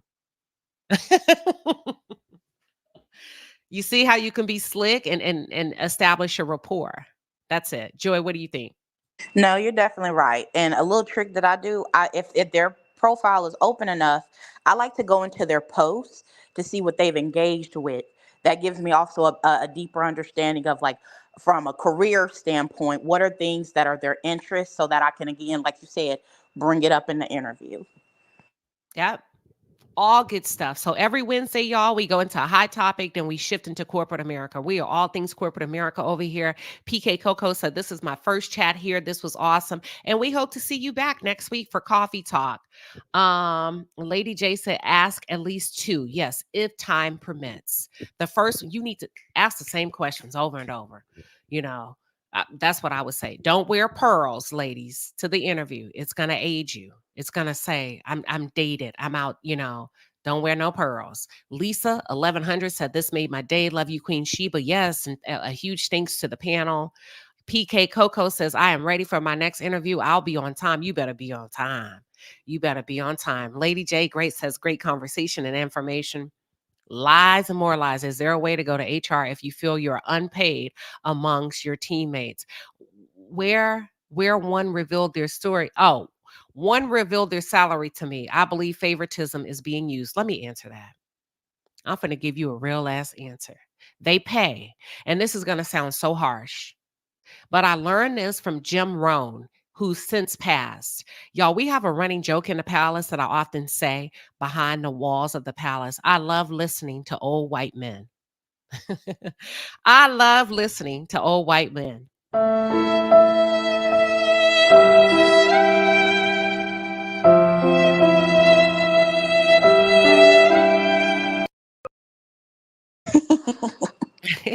I listen to them all day, every day when I have time, because I pick up so much wisdom and knowledge about what life is supposed to be, not from my experience, but from their experience. Because when we think about the hierarchy in the world, they are at the top of the eating chain.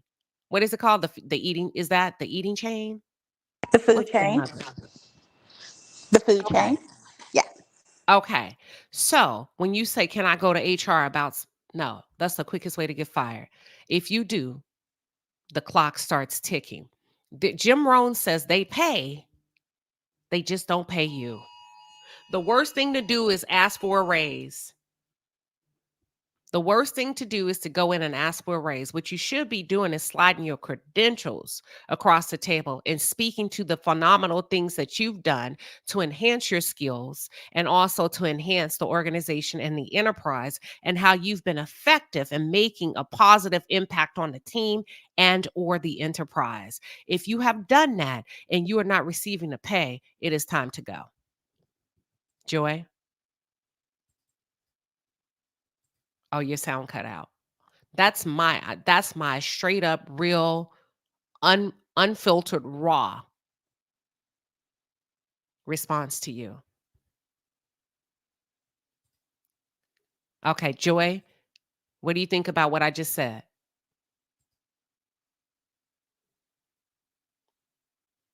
Okay, I think your audio may still be out. Okay, they're answering you in the chat. Yes, yes. Show what you have done since you have been with the company. Tay says that's absolutely correct. Jenny says, exactly. Don't discuss salaries with your coworkers or you'll get your feelings hurt real bad. You'll fuck around and find out. You're not that girl. You're not that guy. Now, I'm not saying that you are or you not, but what I am telling you is they pay. They just don't pay you. Can you hear me now, Queen Sheba? Joy. You hear me now?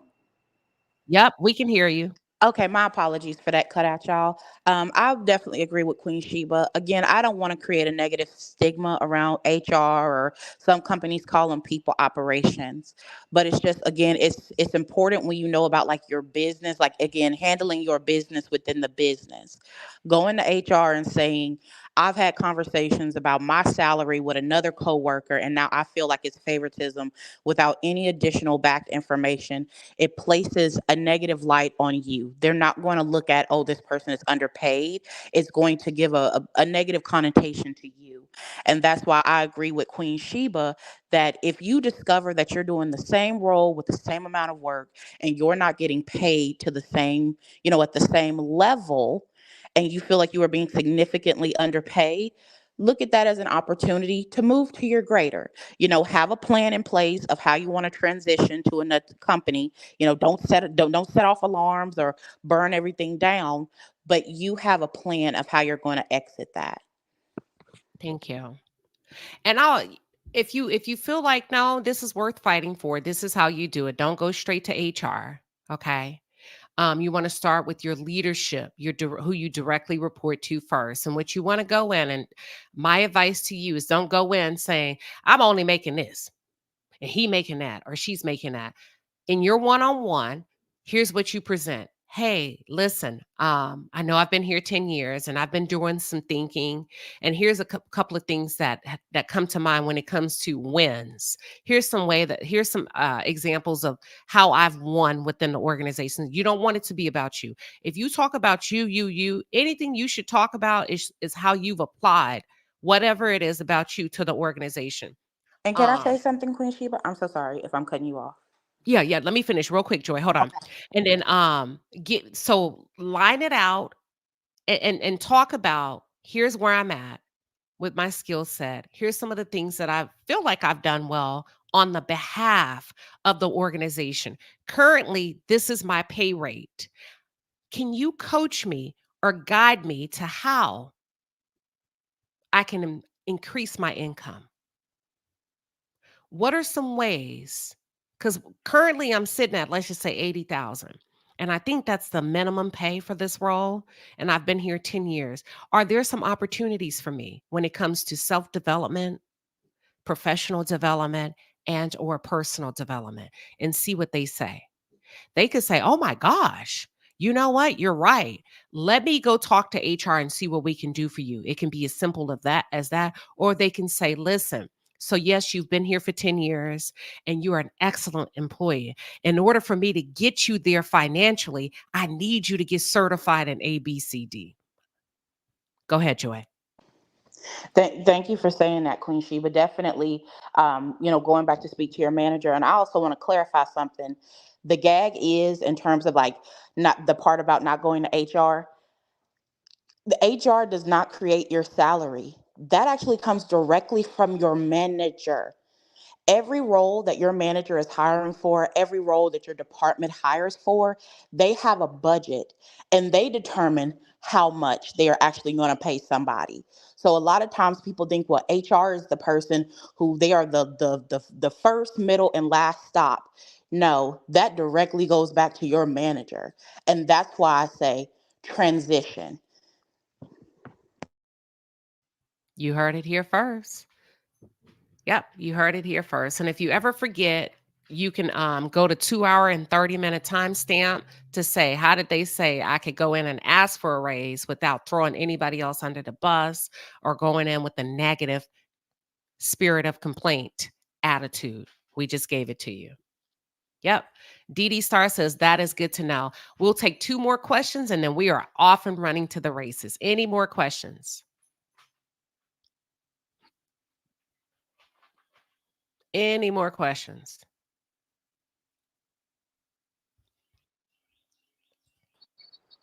Peachy Peach, your timing is right. We were just about to log off. Welcome. Thank you.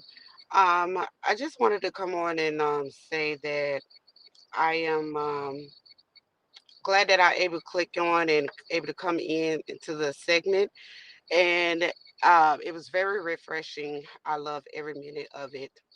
Um, I'm a little nervous, but I do want to say that I've been in the healthcare about 2 years now, and when I started this job, um, I saw potential where I can move level up in this industry, right? So, being what I wanted to say is that what I thought that I was just going to do be a patient register, I found out that it was more things that I could do that I love, that I enjoy doing. So it has encouraged me to sign up for programs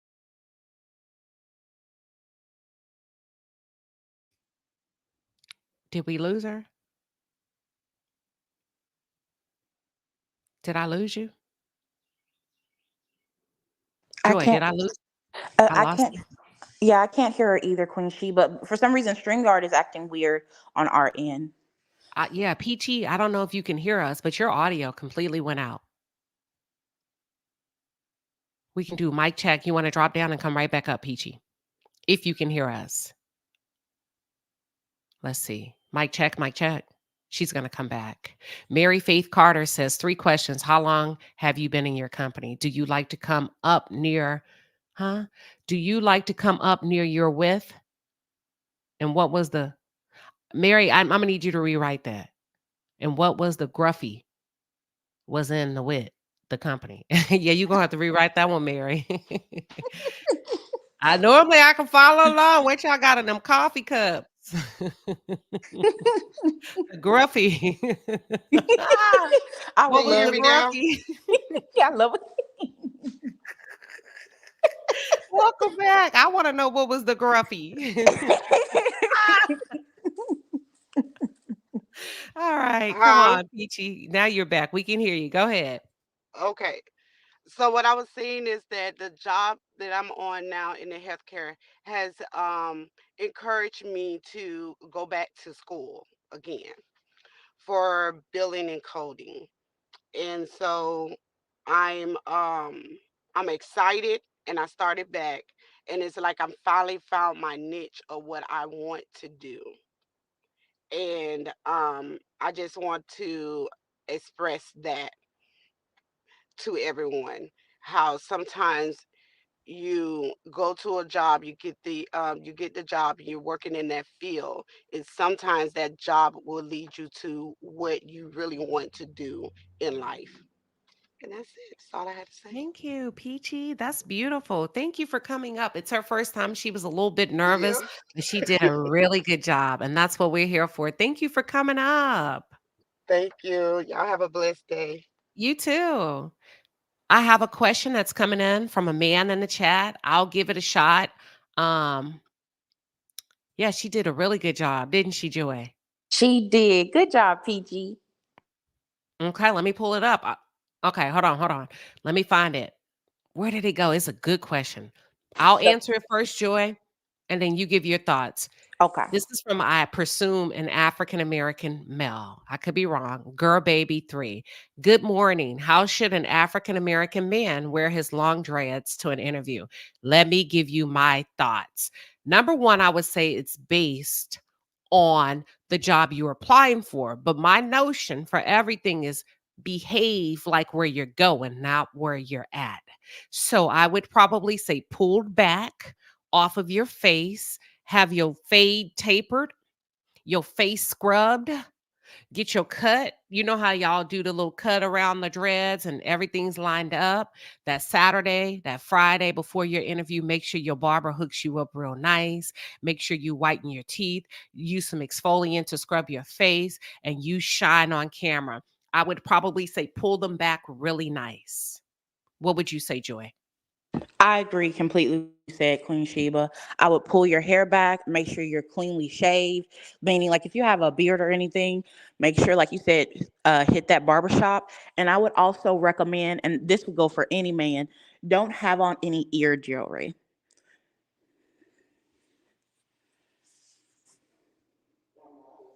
I agree, Joy. Ever. Listen, I'm not hiring you, and I'm not a hiring person. I wouldn't hire no man that come in with earrings on.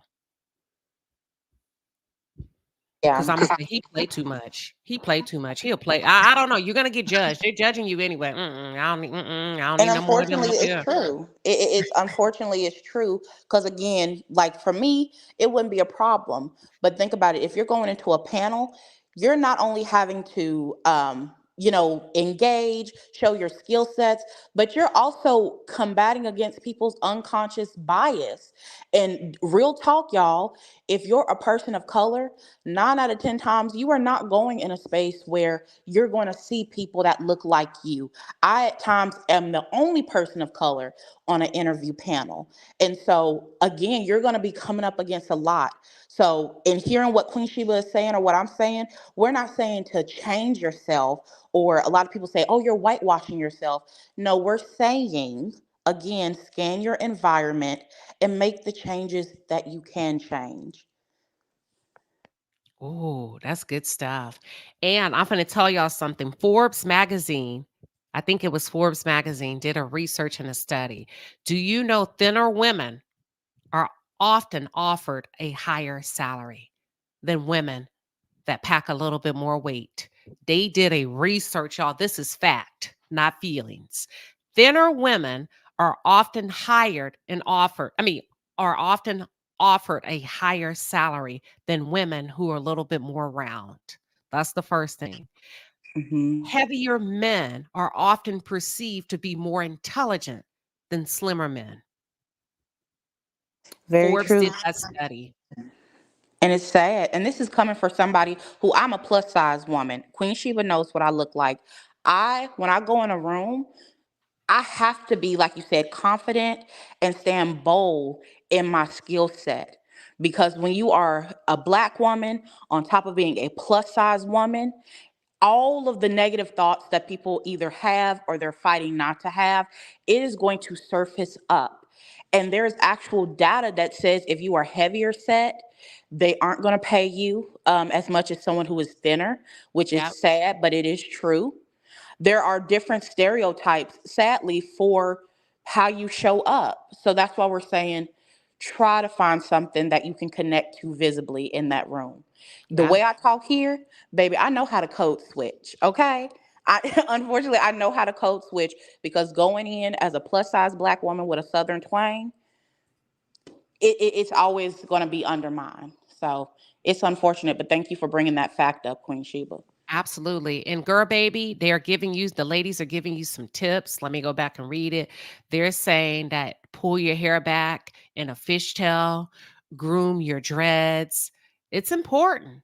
And we're keeping it real. We keep it real over here because there are biases that you're up against. Pull it back. Make sure you groomed real good. Uh Courtney says fishtail it back. They say get you some Seventh Avenue skincare to go ahead and do that facial scrub and get your face right so that you were glowing through that camera and or in person. Clean your nails. Like Miss Marlene says, stay in your line. Make sure your nails are clean. Don't have no cocaine pinky fingertip. We don't do it. Clip your nails. Not you, girl, baby, but I'm saying everybody. Ladies, don't wear them long ass nails. Yeah, So that you y'all. can get them after you've been there. Do not, I don't care how long you not trim them down. They not gonna pay you. They gonna give you the bare minimum. They gonna judge you. People do not take you serious in corporate America with them long nails. They not gonna say it to you. They're gonna be as nice and sweet as pie, but you not your forward trajectory won't be too far. Trim them nails. You can get them done later after your 90 days. Okay, I kid you not. Let's see. Neat and clean. Jennifer Maynard Menard is saying neat and clean, pull back, lined up nicely. I'm locked. Okay, there you go. Fame say your nails have to look wonderful too. Go and get, if you can, a manicure. Ask them to clip your cuticles, cut all that dead skin around there. Go ready, Black man. And we going to send you out forward. We know you going to nail it. Smile, make eye contact. 1,000, 1,000, look away. Talk, look back. 1,000, 1,000. That's enough time. When I say 1,000, 1,000, you're counting the eye contact so it doesn't become uncomfortable. 1,000, 1,000, always with a smile. Speak very slow. Pause, get your thoughts together. If you don't understand something, if you're not sure how to respond, ask them, can you repeat that again? That's a good question. Can you repeat that again? So let me take a couple of seconds to think about that. What are your thoughts, Joy? I agree with you, Queen Sheba. Or I like to also add a little razzle dazzle. Say, you know what? That's a really good question. I want to put some more energy to it. Can you ask it again, so that they don't think you're not paying attention? Okay, that's a good one. Can you say it again? Let me ask y'all something. Are men coming in with dirty nails? Because the ladies are saying clean your nails. Oh yes, Queen Sheba. They be a They little grungy. are? People. Some of the men do be coming in a little grungy or like wrinkled. And this is not me trying to be vain, but like a wrinkled shirt or dirty nails or like the worst. Get your nose hair trimmed. If there is any Mm, gentleman in the chat, please trim your nose hair. mm. Lord have mercy. Okay. Sorry, Queen Sheba. Wait a minute. Wait. PK, you said, dang, I have to lose weight too? Depends on where you had it. Where you had it. I didn't say, look, now they didn't say like a size zero, just thinner women often earn a higher salary. Yeah, it Yep. is what it is. We're not saying having to change your weight, but we're just giving you the facts so you know what you're up against when you go in the corporate world. Thames confirmed. She said exactly. Thinner women get the jobs because they are perceived to be healthier. Black women, can I tell y'all something? Y'all look more beautiful with your hair pulled back from your face. Black women are stunning when they pull their hair back because the different bone structures and the jawline, the structures of our face, the way our eyes are. I mean, black women, listen, if you're smart and you beat your face with a natural look, pull your hair back. I guarantee you, I don't care where you're applying. Most of them gonna have their hair long. Pull it back and show your face with some cute little earrings. Y'all look stunning when y'all come through with that hair pulled back. Men. Oh, okay. So Simone Wealthy says, so true. This is scientific facts, not feelings. Yep, I read it in a research study done by Forbes that thinner women are offered a higher salary and chubbier men are perceived to be smarter. And I Okay. want to give some hope though. Once you're in and you get over that hurdle, and you again, unfortunately, it's about proving yourself. Once they see how you shine, they claw at your bits. I promise you, I've been in environments where I know they were standoffish because I'm a heavier set woman. But when they came in and saw the work that I produced, oh, baby, trust me, I got that raise. And I had other leadership coming from me to my advice. So just wanted to put a little hope out there too. Okay. That's a good call out. Candy says if the nails are too long, they will feel you can't do the job anyway. They gonna label you as ghetto. Mhm. And hair color too, Queen Sheba. I'm so sorry. I gotta say it. I gotta say it. Come in with natural colored hair. like natural colored hair, no reds, no blues. Queen Sheba saw I had a little blonde moment for a minute, but that was for the weekend. Don't come in with anything that is too drastic or distracting. Pull it back. And speaking of that, them caterpillar eyelashes, y'all don't do it. Go on and trim them down, or ask the lash lady. You listen, not judging you. We're saying for the role that you want and the money that you make, you got to look the part. Unfortunately, we are a very judgmental society, and everybody is judging you first before you even open your mouth off of your visual. Your visual is going to get you out in the door, or your visual is going to have the door closed on you. Simone says, and do not wear them Batman eyelashes. And y'all keep talking about these dirty fingernails. They said, please clean your nails. And if you smoke and have dark lips, use a scrub. If you smoke weed, listen. Some of y'all, listen, scrub your lips. Even if you can't afford a lip scrub, you can use the exfoliant from we teaching y'all stuff. For real, we really trying to teach so that we don't get disqualified by biases as soon as we walk in a room. And have separate clothes if you are a smoker, because even if you wash your clothes and you are someone who heavily smokes, and that could be a cigarette or marijuana, it lingers on your clothes because it's in your house or your apartment. So definitely just have separate clothes if you do those kind of activities. Yeah, like and don't, if you smoke in your car, you may want to take an Uber, because that smell does linger. Y'all do be smelling like smoking weed and don't even know it in Newports. Research the company thoroughly and ask questions about the industry. Yes, one of the questions you can ask is, tell me more about the role and the vacancy of the role. Are you backfilling, or is this a newly created role? Backfilling means somebody left, somebody got fired. You're just backfilling. Or is this a new position? Can you tell me more about the need for this role? Yeah. Who on the panel knows how to sign? I don't. Men are coming everywhere with the nasty. What's the SSA? Men are coming everywhere with SSA nails. It, it's Nose and it's it's huh? it's. I'll just say it, Queen Sheba. It's ass, but people say it like that so people Oh. don't get demonetized. Oh, listen, let me go back to my corner.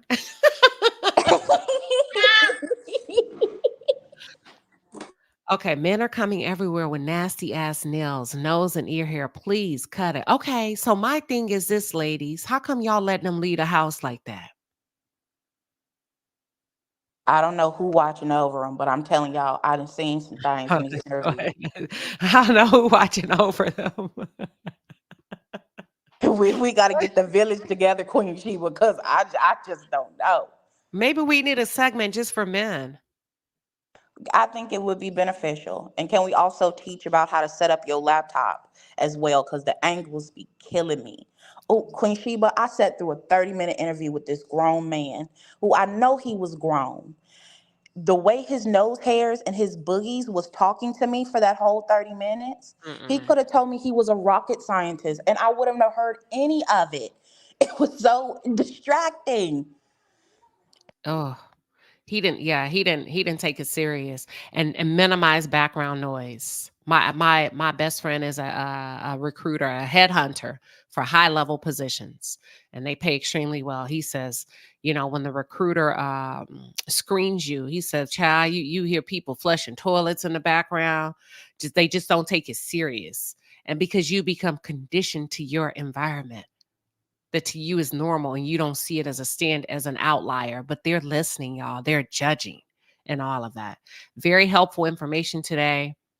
Very, very helpful. Excellent session. We got to go. People got to go to meetings. Thank you so much, Joy. You rock. Thank you to the other panelists. We appreciate you all. God bless you. Happy Wednesday. And we hope we left you better than how we found you. And I had one great donation come in. I am going to highlight it.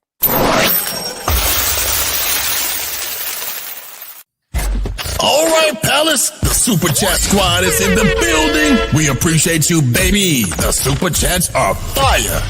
Get in your bag. That's a lot of money. Yes, yes. Thank you, Jenny B. She gifted One Queen Sheba Darling membership. Thank you for your generosity and congratulations to the lucky recipient of her kindness. Now go and be great. Do something kind for yourself today.